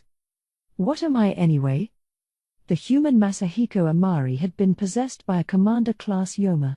The assimilation process wasn't complete yet, but he had gained enough access to all of this body's capabilities. Or not. Masahiko Amari, after all, was closely matched with Kondo. They had been dear friends and rivals, and thus it wouldn't have been strange if his spiritual force was honed to near ultimate levels. That was exactly why Amari was now wondering about himself. Am I really a Yoma? Or maybe the humans of this world received no support from magicules, that miracle state of matter. That made them weaker, but they were still free to think and act as they wanted, as their spirits could be as steadfast as anyone's. On the other hand, many of the Yoma were former angels that served the Seraphim, and angels in the Dominion class or lower were little more than robots carrying out orders. Their senses of self were stretched thin at best, and even now, there was a chance that the humans would possess them, not the other way around. If a human's will could break through a Yoma's sense of ego, all order among the mystics would be blown away. Amari could conceive of all of that, and it unnerved him. It applied just as much to him, too. As a Yoma, he believed the resurrection of Kornu was the best thing for them all. He needed to expend every effort to make it happen, no obstacle to it should be left unaddressed. Now, however, Amari's thoughts were different. The Underworld Gate expansion work could wait. In fact, what if we destroy that gate? Then I'd be king, wouldn't I? But a king can be such an irritating thing to be. I could let Pulcinella take the job, instead of having invaders like the Yoma do as they please. Wouldn't it be more desirable for us humans to rule over this land? These were outrageous thoughts, these ideas he kept hidden in his mind. But was this phenomenon happening to him alone? Amari's commander-class Yoma memories told him that he had once been a member of the Cherubim, given life by a god called Veldenava the Star King Dragon, and assigned to serve Kornu. Despite that, and despite having gained powers that had put him on the level of an awakened demon lord on certain other worlds, here he was struggling with questions about his very existence. He knew that he himself was a very convincing example. He didn't want to stop there. It was clear, he now concluded, that the others like him must be much the same way, and if so, who was really his friend, and who was his foe? Was installing Pulcinella as king really the right move? Now the question seemed impossible to answer. There wasn't enough information for him to make a decision. So Amari put off the topic until later, and that was when an aide reported that everyone had arrived. The conclusion seems clear, then. All the world's leaders and top officials have disappeared? Some still remain, just to be accurate. No need to consider them. We must assume that everyone with the power to enact policy in their home nations is gathered in the conquering empire. The human race is clearly showing signs of a counteroffensive.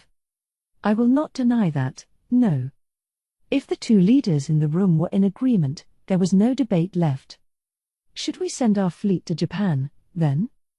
The fact that the Yoma had a base here on Atlantis was an open secret.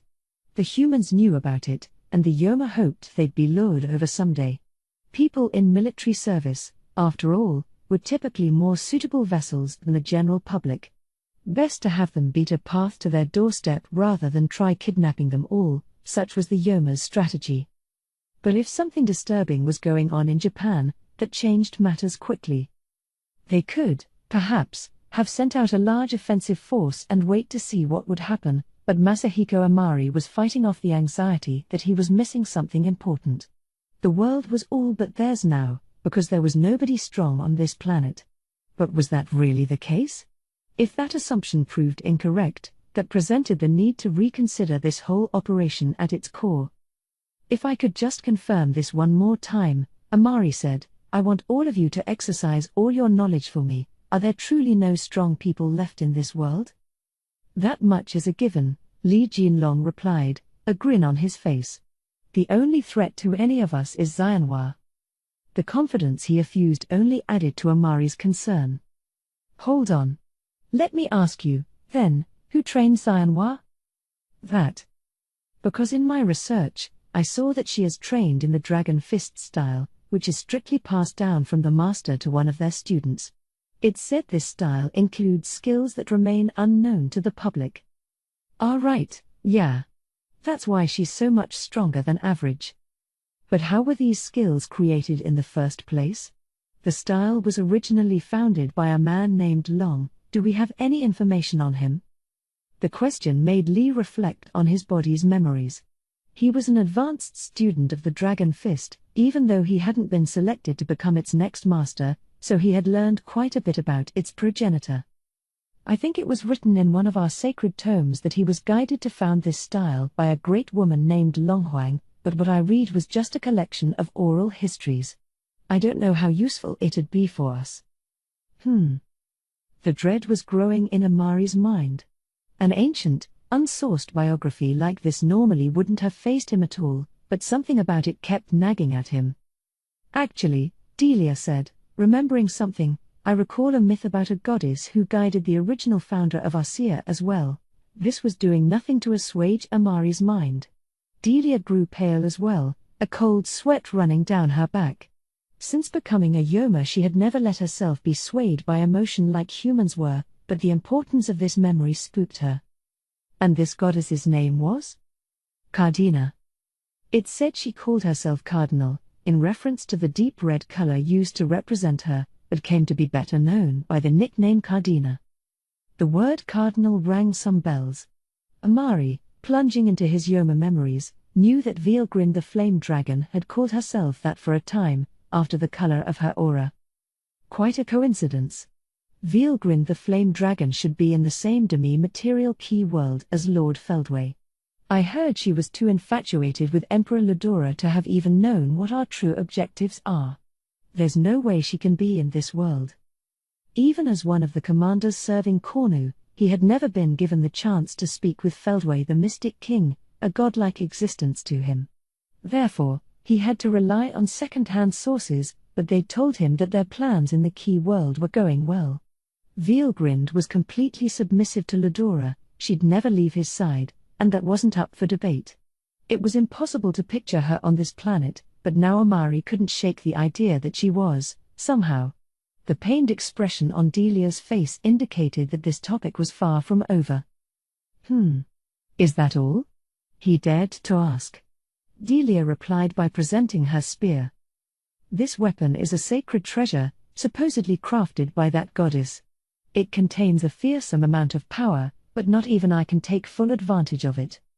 Exclamation mark. The statement unnerved both Amari and everyone else in the room. It was a given that a general-class Yoma could wield a legend-class weapon like it was one of their own arms or legs. If she couldn't handle this spear in that way, it proved that it was a god-class item. Could a magicule-starved world like this really create a god-class weapon? And not just one, either. The stories say there were 12 at first. I know the sacred treasures my former comrades wielded well, and I feel they are in the same class as this one. So there are 12 god-class weapons in this world? Yes, but I don't think any of the others were extracting more than a few % of their weapons' capabilities. That's not the issue, Amari wanted to shout. But since that wouldn't solve anything, he opted for a change of subject. The issue here is the fact that, at one time, there was someone on this planet who could produce God-class gear. Oh, come on. These are all just legends. Can you think before speaking, please? You're smarter than that. You have the physical evidence right in your hand and you still won't consider it. I'm sorry, sir. Amari cast a sidelong glance at Delia, who was hurriedly apologizing. Now he was sure of it. The goddess Cardina had to be Veilgrind the Flame Dragon.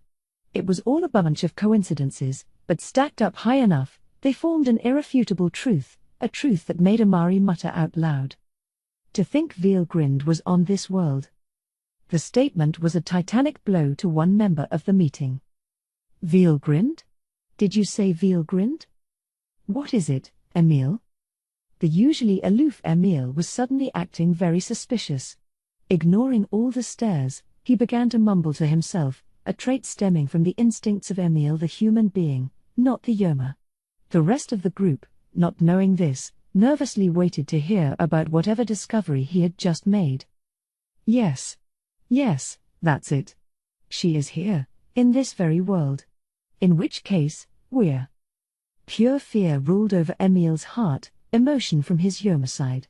But there was also a drive for self-preservation, and that was the specialty of Emil Hayes, son of Laron, for he was still kicking inside that body, fooling the Yoma into believing he had been fully taken over. The fear that Veilgrind was acting against them had crushed the thrall the Yoma had over his body, and Emil took advantage of that, struggling as hard as he could. In his mind was a recurrent image, the memory of a beautiful, smiling woman that he'd loved like a grandmother, like a mother, and like a big sister. A memory of an embrace, one that provided absolute comfort at all times. The name of the woman who'd held him at a young age was Veilgrind. So Emil called her name, seeking whatever assistance he could find. Help me, Grin. This screamed request wound up becoming the key that changed everything. You called for me, Emil? I'm here to save you.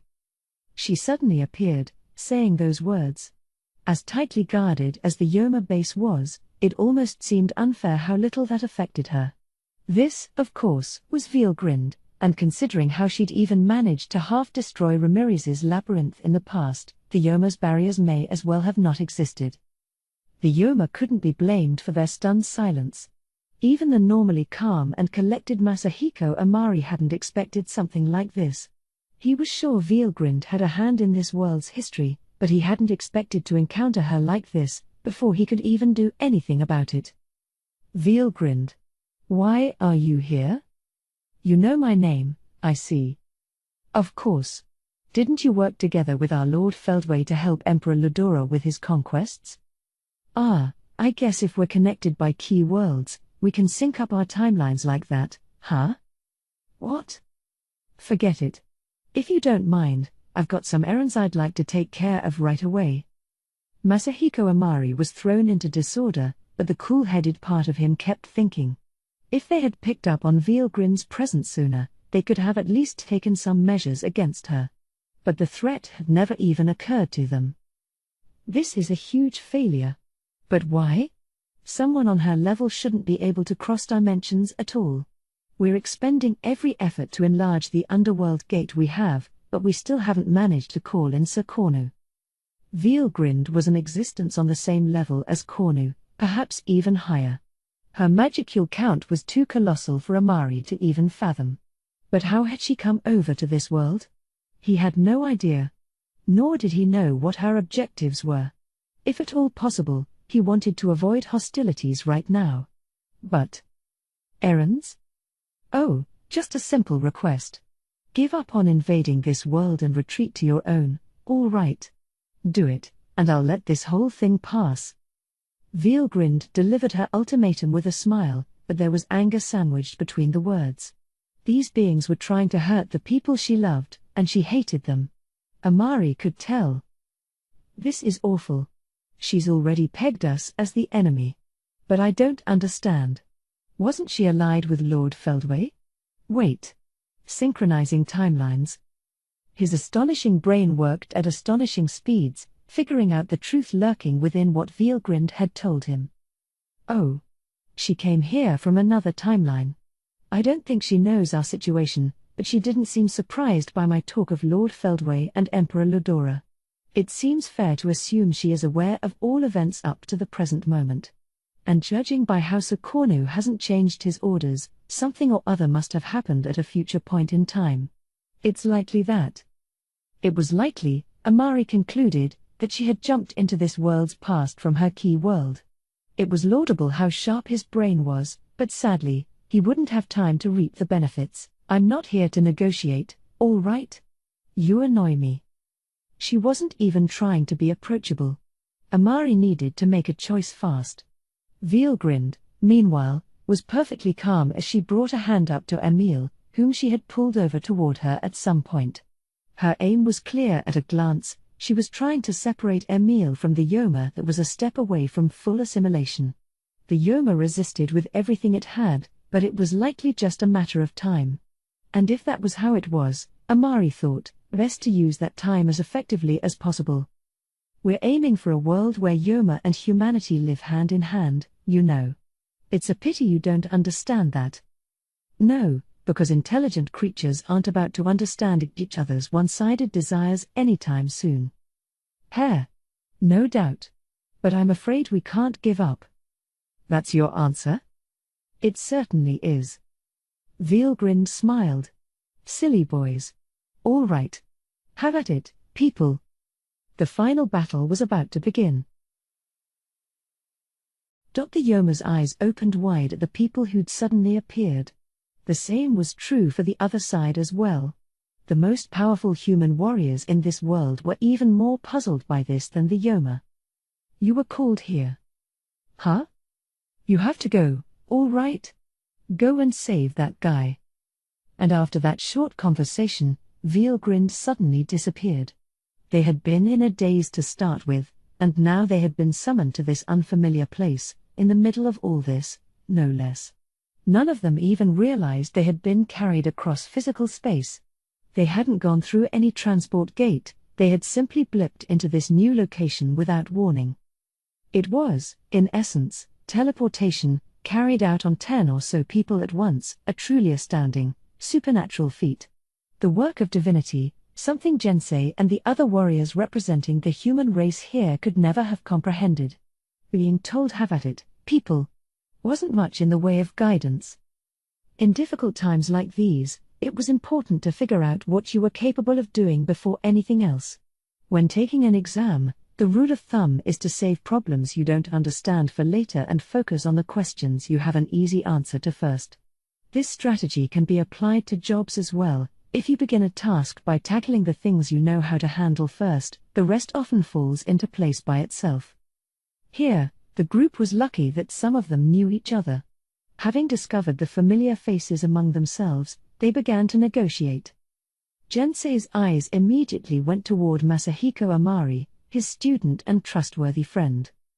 Masahiko, you're not the sort of weak man who'd lose to the Yoma. His Majesty is sorely grieving your absence. Pull yourself together and come back. Wanting to gauge the response, he began with these words, his hand on the hilt of his sword so he could pull it out at any time. Minamoto, lined up beside Jensei as usual, followed his cue. You can't lose to this, Amari. Please don't lose your own mind. Like Jensei, he was appealing to Amari's reason. They were betting that his true self would return, that he could overcome the Yoma, but the result was surprisingly instantaneous on Amari's end. After all, he still hadn't fully decided whether he was human or Yoma yet. Before he could continue, Amari found himself at a crossroads. Even for him, this was far too unexpected a development. The main issue here was the presence of Veelgrind. He hadn't dismissed her ultimatum because he thought he could beat her. Quite the opposite, defeat was inevitable now, so he had called off negotiations in order to rile up his allies. Frankly, Veelgrind was on another dimension. There was no debate as to whether they could win or not. The moment they antagonized her, they were sunk. So what to do, then? Evacuating from this site seemed to be the best plan. They could have accepted her offer, but that had been shot down.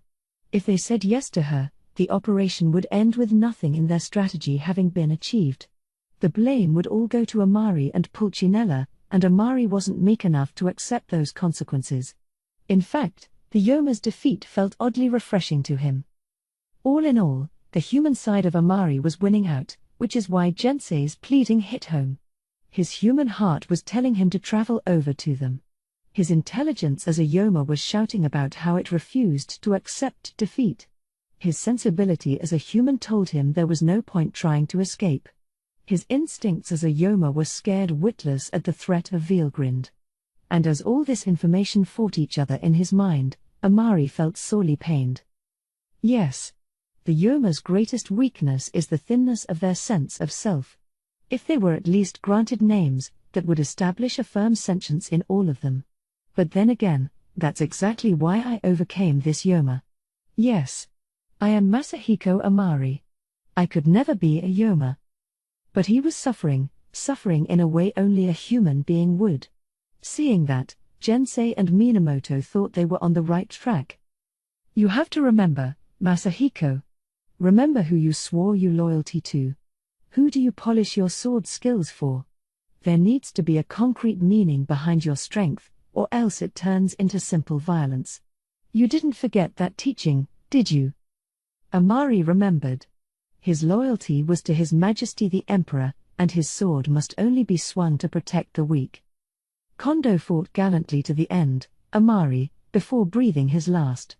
We looked up to both of you so much, you shone like the sun to us. But now, I guess Kondo died because of the Yoma. Don't tell me you actually want to join hands with them? He couldn't be fully sure it had been the Yoma's fault, but it wasn't a blatant lie, clearly, so he went with it. Amari believed it too, and in his heart, he blazed with the thought that it could never be forgiven. There was the sound of something snapping in his mind, and then Amari stopped thinking and turned his ear toward the pleas of his own heart. Xianhua, meanwhile, was being addressed by the Yoma. It's been a long time. I suppose it's fate that brought us together here. No need for any words between us. Let's do it. With a dauntless smile, Li Jinlong raised his fists. He was a muscular man, making it hard to believe he was in his 50s. If anything, being merged with a Yoma had let him regain some of his youthful vigor. He was more ferociously obsessed with Xianhua than ever. You never give up, do you? How many times do I have to beat you down before you admit defeat? I'll never admit it. Not unless you kill me. I know you were stronger than me, but that's in the past now. I'm going to keep up the challenge until I win. Li was intent on taking her position as inheritor of the Dragon Fist. He had never fully abandoned that ambition, even as a Yoma. Your tenacity, at least, is second to none. Ha! The winners write the history books, no matter how they win. Then Li went on a charge, closing the distance between them with his body bent over as if sliding across the floor. His right fist, held in front of him, was like a missile. The energy from every part of his lower body, down to his toes, joined the force propelling his hips, focusing everything into his well-honed fist. Combined with his Yoma power, the resulting force could have blown a normal person to pieces. If Xianhua had taken this blow cleanly, even she would have been down for the count. But instead, like a flitting leaf, she danced her way around the strike, parrying it. And that wasn't all. Her delicate hands became balls of electricity, her left one stopping Li's advancing fist cold. Grabbing it to take advantage of its force, she spun away while holding her front leg out, ending up behind Li's back. With a forceful push, she threw him to the floor, then used her free right fist for a smashing blow right at the root of his neck, near the back of his head. It was a captivating, vibrant move. Li had his fist out, in the middle of a light-speed strike, and he could do nothing but let this happen to him. The pain shot across his body, and with this unguarded blow on a pressure point, not even Li could escape unscathed. But he was still a Yoma general. The blow had Xianhua's accumulated battle force inside it. Any normal Yoma would have instantly been annihilated, but he still managed to stand up. Phew. That hurt, said Li. It would have killed any of my men. You always were tough like that, weren't you? Asked Xianhua. Of course. It'd be no fun for you, either, if it ended in one shot. Now we can do it. For real. With a vicious laugh, Li sneered at Xianhua. Xianhua clicked her tongue. We can do it. You freak. Huh? No.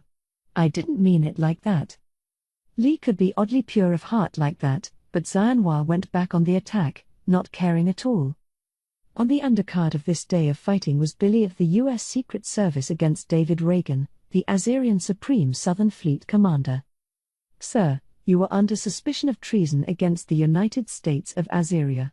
I suggest you consider how you're going to defend yourself in a court of law. Not too likely, son. I'm no longer even human. Your courts can't touch me. In that case, I am going to bring you into custody. If you resist, I inform you that I have permission to shoot to kill. Don't make me laugh. I've gone beyond all of mankind's limits. That toy would never work on me.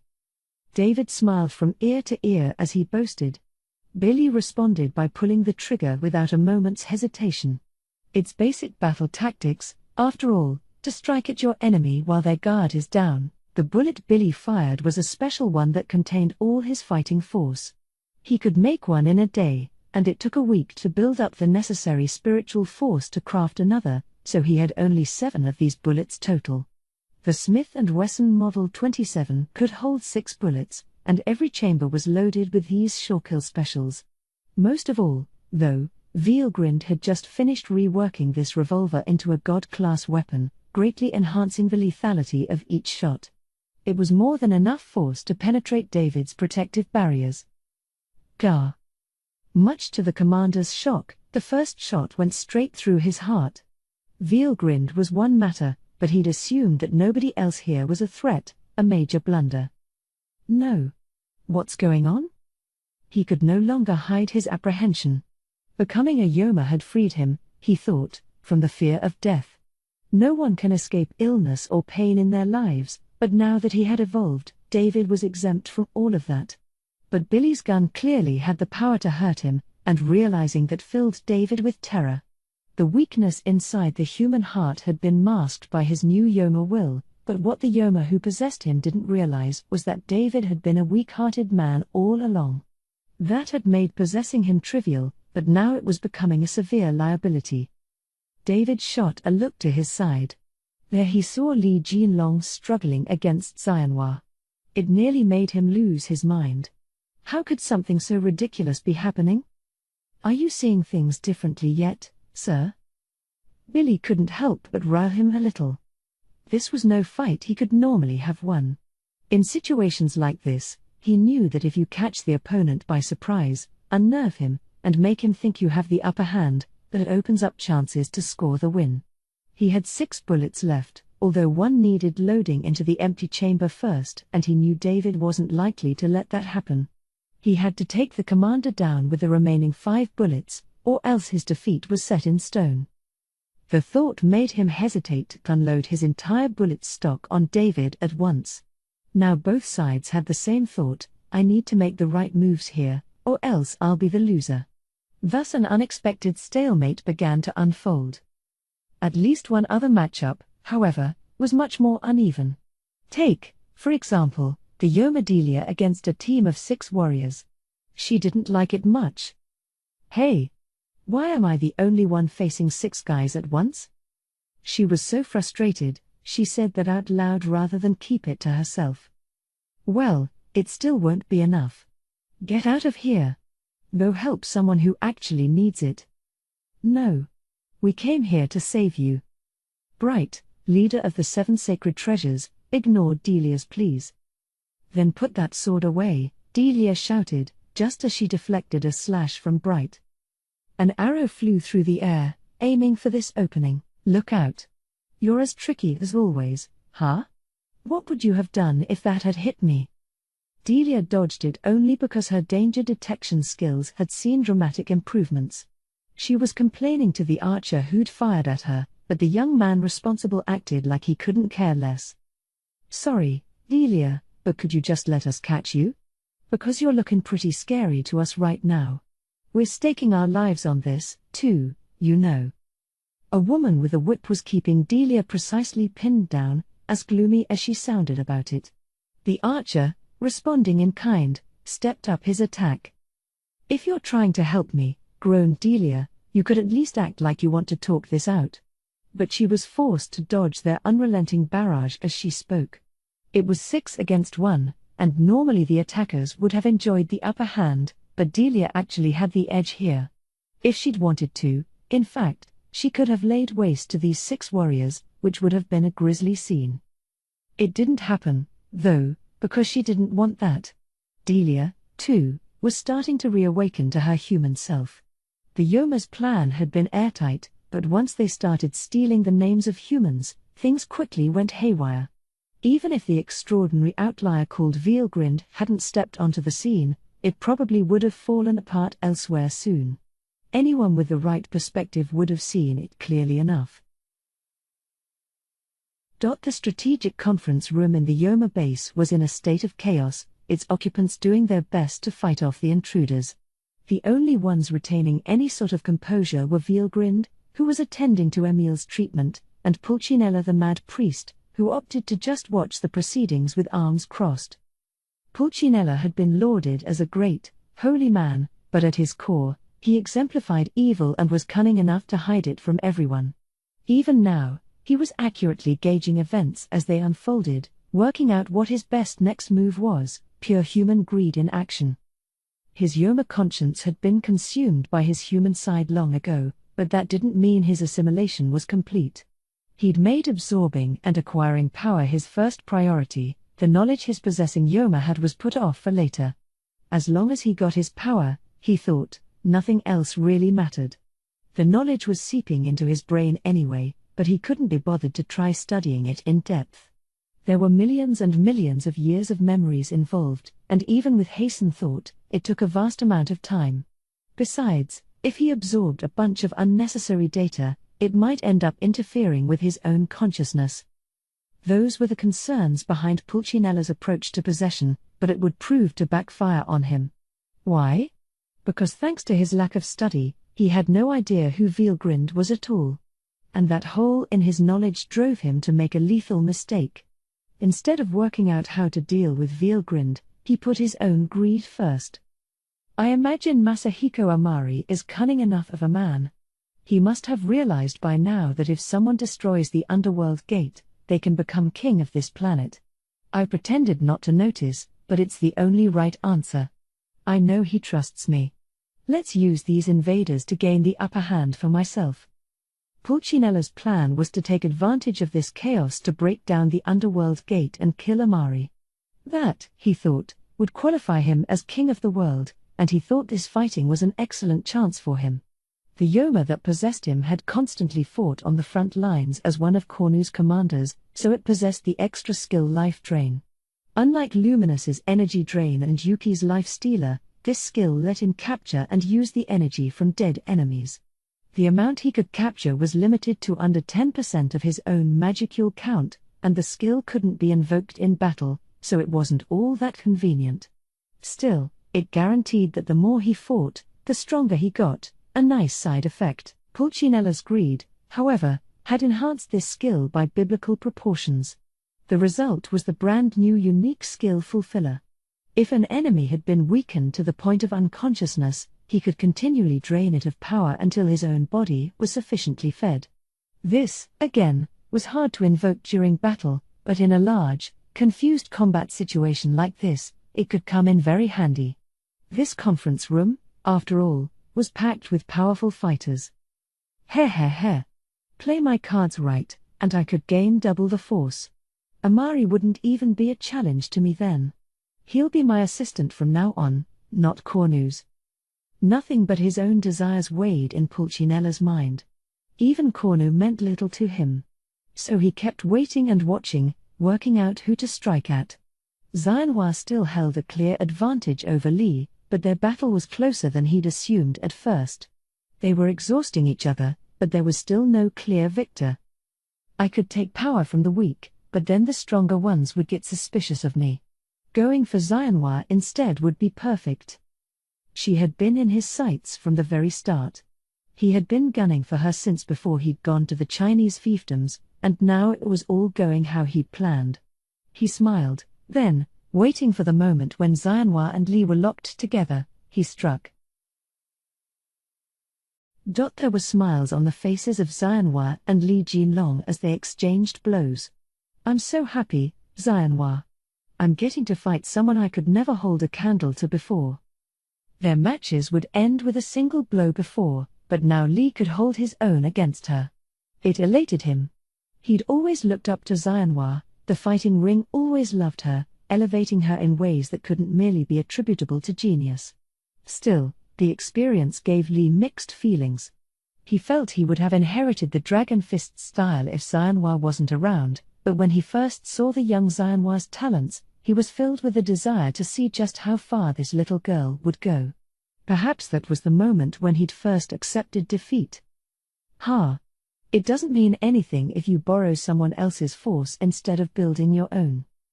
Like you know how it works. As long as I can surpass you, that's all that matters. Oh, I do know. I'm not fighting with just my own power, either. What? Only the inheritor of the style knows this, but it's no secret or anything, so I'll tell you. The Hunpo I have inherited contains all the knowledge and experience of past generations of my style's masters. I have taken all of it on, so I'm naturally going to be more powerful than the one I succeeded. The dream of our founder, after all, was to be strongest in the world. An impossible dream, but he kept chasing after it, and that's why he created this unbroken chain for his successors. The story sounded familiar to Li.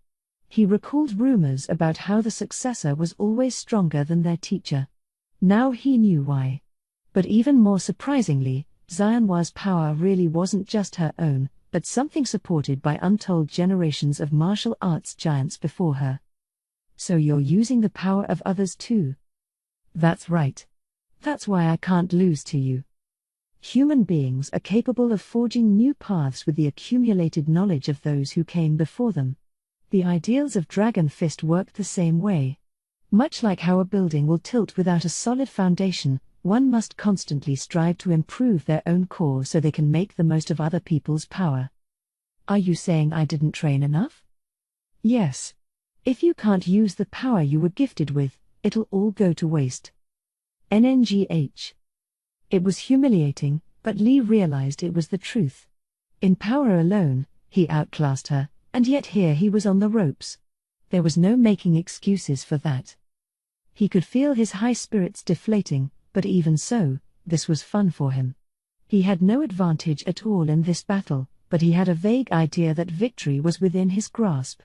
This exchange of lethal blows, something neither side would emerge from quite the same as before, made Li's blood soar. His Yoma side was trying to hold him back, but he had no interest in listening. More. I'll be stronger, and I will win. Any remaining inferiority complex toward Xianhua was gone now, as his lust for victory rose within him. His Yoma side lent him more power in response, a sign that the full assimilation was almost complete. The desires of both human and Yoma merged, and Li would make them his own, eliminating the borders in his mind. That, he was sure, would make it possible to beat Xianhua. Then, at that moment, Pulcinella was suddenly standing in front of Xianhua, who was still grappling with Li. NNGH. His hand, straight as an arrow, plunged into her back. It all happened in a single instant. Bright red blood sprayed from her mouth as she fell to the floor. She had trained her body to its limits, dipping her toes into the realm of enlightened half-spiritual life forms, and that kept her from being killed instantly. But now Pulcinella literally had her by the heart, scooping it out of her chest. Death would come shortly, and Pulcinella couldn't have been more excited about it. Greedily devouring Xianhua's heart, he invoked his unique skill. So delicious. Now my powers will reach greater heights than ever. He was right. Power surged through his body. And nobody was angrier about it than Li Jinlong, his servant. The human part of Li was screaming, wholly ignoring the power hierarchy between him and the Yoma inside. You. Not only do you interrupt our duel. What have you done to the woman I looked up to? The strongest are only that way because they beat people fair and square. He launched a kick Pulcinella's way. It didn't work. It was a killer right roundhouse, but Pulcinella simply lifted his right arm to stop it. Puny wimp. I have no need for people who defy me. I will feed upon you as well. He hadn't fully drained Xianhua of her power yet, so consuming Li as well wouldn't earn him more than a few extra drops. But, with a sadistic smile, he destroyed Li's leg. Gah! Yoma had no pain receptors, but the human element of Li's conscience was strong enough that he felt phantom pain from the now severed limb. Pulcinella simply laughed. How ridiculous! You failed to master your Yoma powers. You don't even understand what it means to surpass mankind, you fool. If he had better understood the characteristics of a Yoma, he would have made more thorough use of that power. Then he might have had a chance of beating Xianhua. It made Pulcinella laugh, but he was also considering how to educate his own clergy members on this subject. If they stayed firmly Yoma for him, all was well, but if the human side started taking root again, that was trouble. Such a trend had its good and bad sides. It'd make his staff more accommodating to his needs, but it also opened up the chance of a betrayal down the line. Yoma had strict castes in place, but with enough greed and desire, they could put their own selves first at this rate. Pulcinella himself was a great example of that, so he knew it to be firmly true. So would it be a good idea to use Li Jinlong as an example of how not to strengthen themselves? If so, though, it'd make any betrayal even worse. Best to keep things as they are until I have a system in place which tolerates none of that business at all. By this point, Pulcinella was already acting like he was king. But he didn't have too many of his top officials left. He planned to do away with Li himself, and Vielgrind had taken command over Emil. That just left Delia, David Reagan, and the now questionable Masahiko Amari. He had to watch out for Amari, but a little demonstration of how much more powerful he was, and Amari was bound to fall in line and become his right-hand man. He's no fool, after all. Once he realizes he can't win, I'm sure he'll lend us a hand. The question then becomes this Vielgrind woman. Maybe I can test my skills a little and make her a sacrifice. Pulcinella was painting a fairly rosy picture for his own future, as unlikely as it was to come true. But he banished the happy fantasy in an instant and raised his fist to land the final blow on Li. An evil aura surrounded it as it came whirling down toward Li's head. Move. The moment he heard that word, an unimaginably intense pain racked Pulcinella's body. It made him roll around on the floor, but Li wasn't laughing. I can't have you die here, Xianhua. That would spell the end of Long's dream. Vielgrind, as always, was putting her own priorities ahead of everyone else's. It was the most incredibly absurd thing to tell someone who was on death's door. Xianhua saw fit to protest a little. But I. Regeneration. And also some healing, too. How's that? The magic, capable as it was of fixing entire parts of the body, regenerated her heart and even replenished her stamina. It was drastic, but that's what Vielgrind gave her. Vielgrind had gained a mastery of holy magic during her travels, and while she didn't need it for herself, it had proven handy for all the assorted reincarnations of Ludora she had come to know. It had occasionally made her the object of unironic worship, not that she cared. She might have been performing divine work with this magic, but it was of no concern to her. I'm healed. I don't hurt at all. I feel fine. Some people, like Hinata, have a natural resistance to magic. Her kind existed in this world as well, but a divine miracle that worked with a person's spiritual particles had no problem taking effect. I'm sure you do. I thought that the divine miracle resurrection would be going too far, yes. But good. Yes. There's an even greater magic than this? Xianhua thought. Her body was back to normal now, but that didn't solve the problem at hand. Pulcinella had been hit with a jolt from Xianhua's Hunpo, the combination of her spiritual and animal souls. It still contained the knowledge and experience passed down across generations of Dragon Fist masters, but it had lost the majority of its force. Unless that was addressed, Xianhua would be in a permanently weakened state. That'd normally have been a huge issue, but Vielgrind was there. I'll lend you some of my power. It's dragon force, so it should be a good substitute. More than a substitute. It made Xianhua stronger than ever before, by human standards.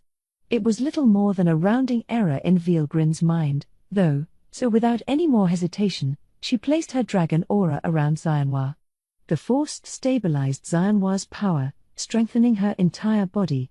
It didn't bring her to saint level all by itself, but now Xianhua was fully awakened into an enlightened state.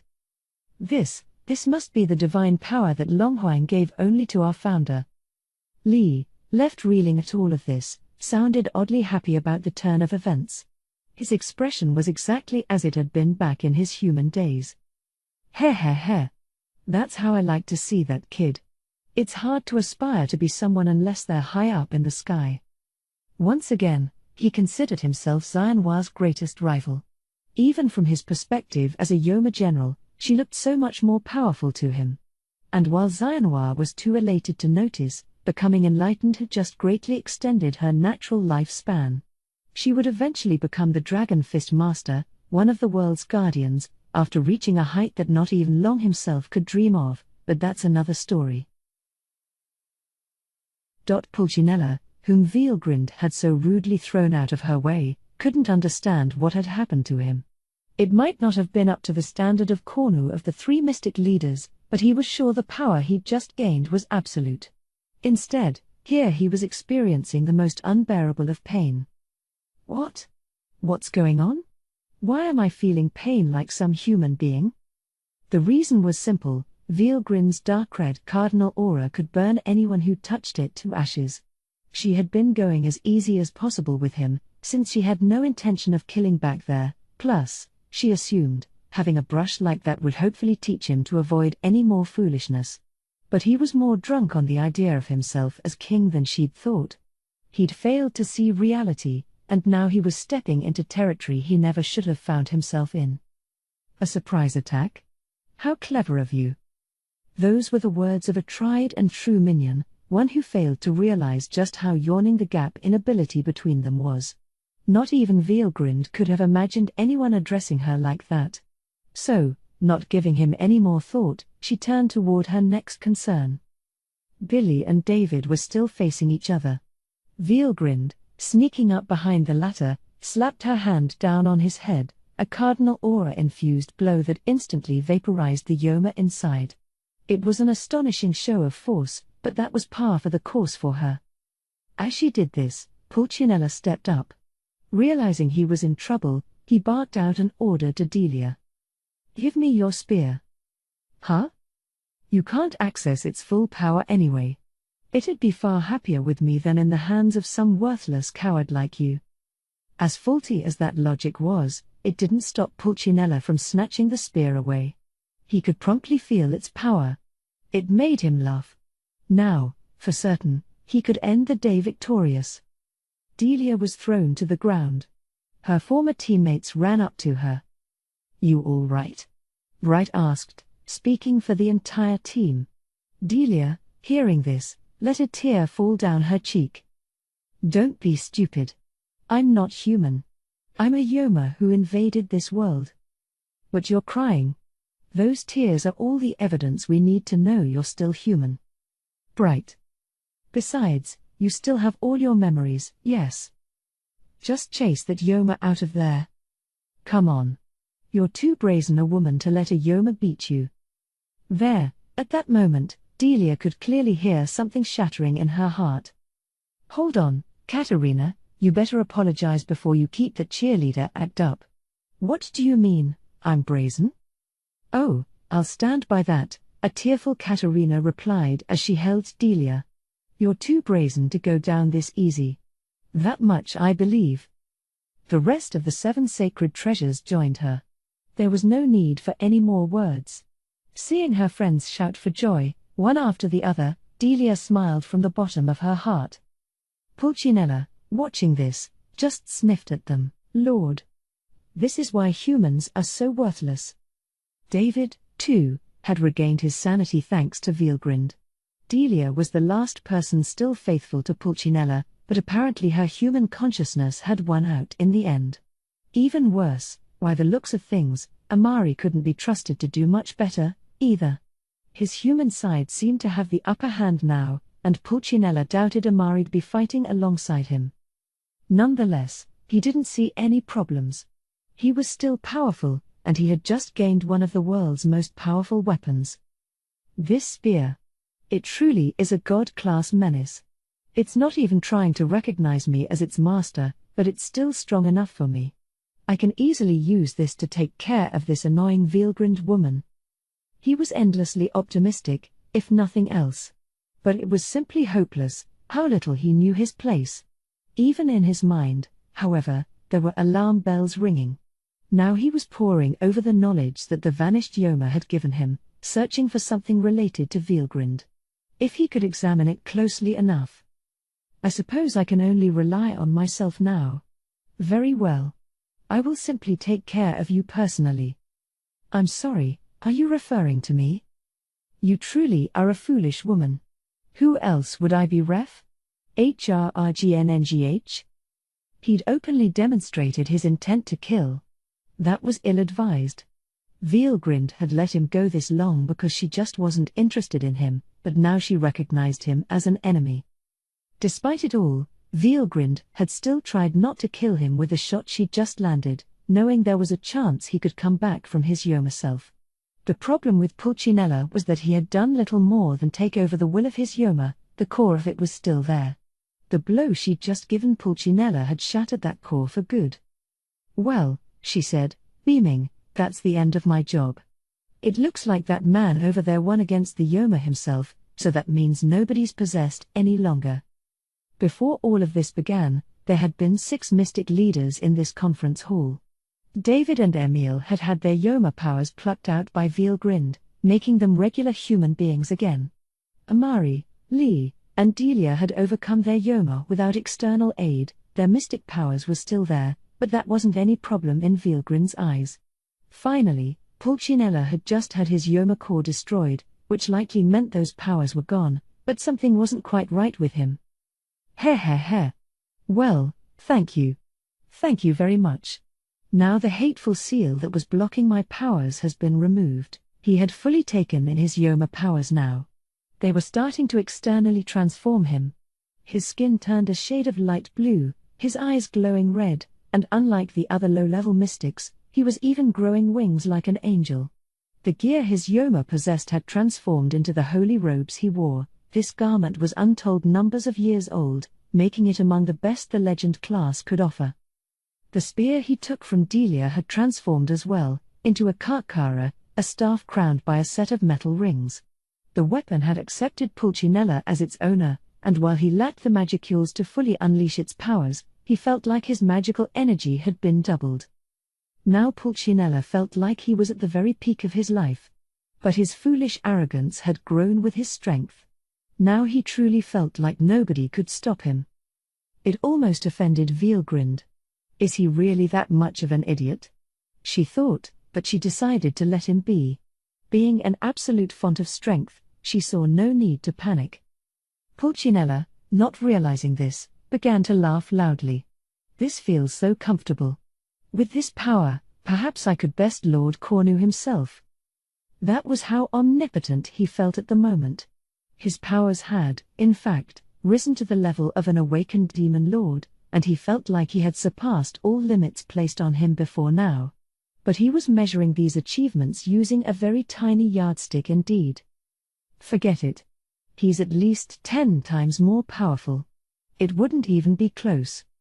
He was making such a stupid mistake. Veelgrind couldn't help but interject. Pulcinella, the target of this derision, was enraged. Well, he said. A sad thing some fools here don't understand how the world works. Speak for yourself, thought everyone else in the room. It was at this point that Veelgrind realized Pulcinella was talking about her. She didn't understand why, though. His attitude seemed to indicate he thought he could beat her, but she couldn't guess what basis he had for that. She had known the Yoma for a long while, so she couldn't believe that someone among them wouldn't be aware of who she was. Maybe it'd have been understandable among the lowest level mystics, but a high-end one, a former angel connected to the three mystic leaders, no less, should have been quivering with fear at the mere mention of her name. Against the strongest of true dragons, that was simply a natural response. But Pulcinella's reaction was just too unnatural. It gave Veilgrind pause. She wondered if she was making some sort of mistake. "You know, I've been curious, you're being awfully rude. When you said fool just now, you weren't referring to me, were you?" After her long journey, Veilgrind had grown surprisingly patient. She would describe herself as a graceful, piteous woman, and even if that wasn't quite true, she had certainly cultivated a gentler side of herself compared to before. That was why she asked that question instead of flying into a rage, but Pulcinella took this as a cue to get carried away. "You don't realize. You may have some strength, but you really need to stop being so full of yourself. Because outside of this world, there is an even greater world." Wow. He really doesn't know. Now it dawned on Veilgrind. Pulcinella had overcome his Yoma self and was moving of his own free will. At the same time, she pitied him. Masahiko Amari had been taken over, but had used the experience to gain as much Yoma knowledge as possible. This man, on the other hand, sought nothing but power. And that's why he's grown this arrogant. He doesn't even know the most essential of facts. Realizing that made her more exasperated than angry. She turned toward Jensei and the others, ignoring Pulcinella as he pressed on with his little speech. "What do you think is best to do with this man? I broke his Yoma core, but his power's still intact. At this rate, not even I can fully handle this." By handle this, she meant taking his powers away from him. But Pulcinella took it the wrong way. Heh. Of course you can't. It's a little bit too late to get cold feet, isn't it? He took those words to mean that Veilgrind couldn't defeat him. No matter what he faced, he always saw things breaking his way. "If you admit your defeat, I will make you my underling out of respect for your goodwill. You will soon appreciate my mercy when I appoint you to BRINNHH." Silence. Another slap from Veilgrind. Pulcinella was helpless to react, and only then did he realize something wasn't going to plan. "Am I making a great mistake?" he thought, hurriedly attempting to search through his memories. But he wouldn't find anything at all. When Veilgrind had destroyed his Yoma core a moment ago, all the memory data that came with it had disappeared. No. Pulcinella felt overcome by a sense of dread for reasons he couldn't define. Leaving him be, Veilgrind turned toward Jensei again. "If I let this man live, I'm sure it'd present problems for all of you. I think it's better to kill him, but what do you think?" Whether Pulcinella lived or not was of little importance to her. But no matter what she chose, she couldn't just leave him like this. Things would be fine as long as Oharu was alive and Veilgrind was around to protect him, but after that, there was no telling. Upon Oharu's death, Veilgrind would zoom right off to the next soul fragment of Ludora's, no longer caring what happened on this world, and after that, no one would be able to stop Pulcinella. But Veilgrind also knew that reincarnations of Ludora came back to this world on a cyclical basis, passed down through a family bloodline. Letting Pulcinella do whatever he wanted with this planet wasn't in her best interests, either. Neither Jensei nor anyone else could stop him. That much was clear. And that's why dispatching him right here and right now was the quickest path for everyone. "You're right, yes, but there was nobody here from Greater Rossium.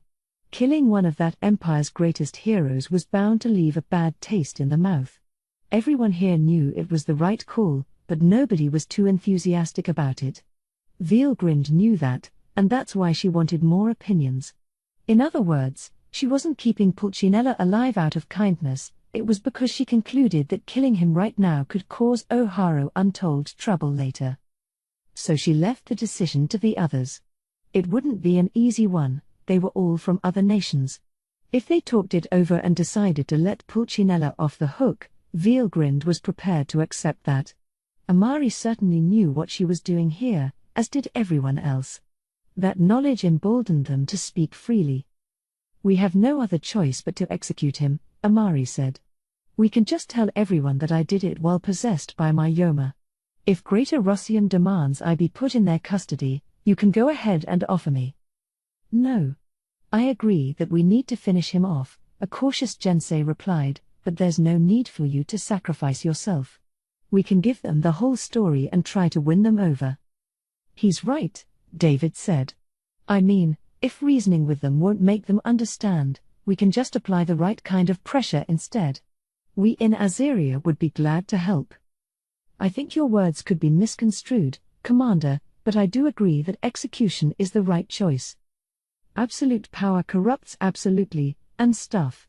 That's what my grandfather always said. I think Pulcinella has nobody but himself to blame for this. Between Billy's and Emil's responses, the decision was unanimous among the Azerians. Laurent Hayes, Emil's grandfather, had only relied on Vielgrin's assistance for the most insipid of things. The recollection made her smile a bit. The reaction from the Chinese fiefdoms, meanwhile, was along the lines of tacit approval. They had been invaded by Greater Rossium, there was little love lost between them, and so they politely refrained from commenting in depth.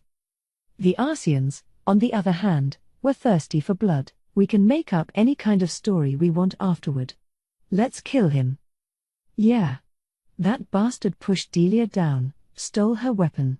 I wish I could tear him apart with my own hands. I can't say I blame you.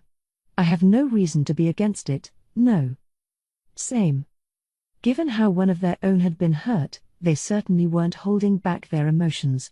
Hearing all this, Pulcinella realized just how dear the situation was. At this rate, this woman Vielgrind may just kill me. Before she can. He tried to find a way out, secretly concentrating his full mind and body on this one goal. Then, noticing Vielgrind had her back turned, he attempted a surprise attack. Any pride he had as a man of the cloth was gone, the laws of chivalry didn't matter on the brink of death. You're going to die. Behold the might of my full-bore strike. This was the divine dispelling light of destruction, a secret, forbidden spiritualist skill that used divine blessings to destroy evil and its servants. His Yoma power was added to this, creating a flow of energy more massive than anything this world had ever measured.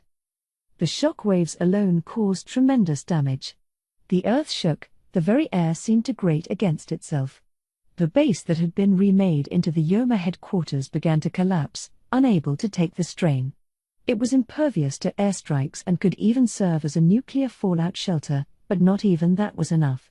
The empty space between Pulcinella and Vielgrind was buried in less than a second, such was the instantaneous effect of the damage, something clear to anyone that could see it.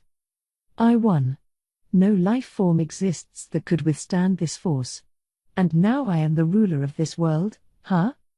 As Pulcinella attempted to gloat over his victory, he saw it, the energy force, now shaped like a spear, cleanly inserted into Vielgrind's unguarded back. But she wasn't hurt. It hadn't worked. It couldn't have. He was fighting Vielgrind, after all. A quantity of energy large enough to destroy this entire continent had been neutralized and dissipated in a single instant. Can you wait quietly until we reach a conclusion, please? She said, as if nothing had happened. And then Pulcinella knew. He could never defeat Vielgrind. If he had given up at that juncture, perhaps things would have wound up differently. But there was no point theorizing about that. Because Pulcinella, never knowing when to quit, was about to tap into something he never should have. Well, what can I say? I never realized there was someone I couldn't defeat on this world. A grave miscalculation, but you still can't touch me. Why is that? Because I am a very careful man. I always pretended to be a good man so no one would bear a grudge against me. I only stopped because I thought victory was assured. I never imagined there was anyone like you, but victory is still mine. I've already taken the necessary measures. Can you quit stalling, please? Just give me the summary. Heh. Why the hurry?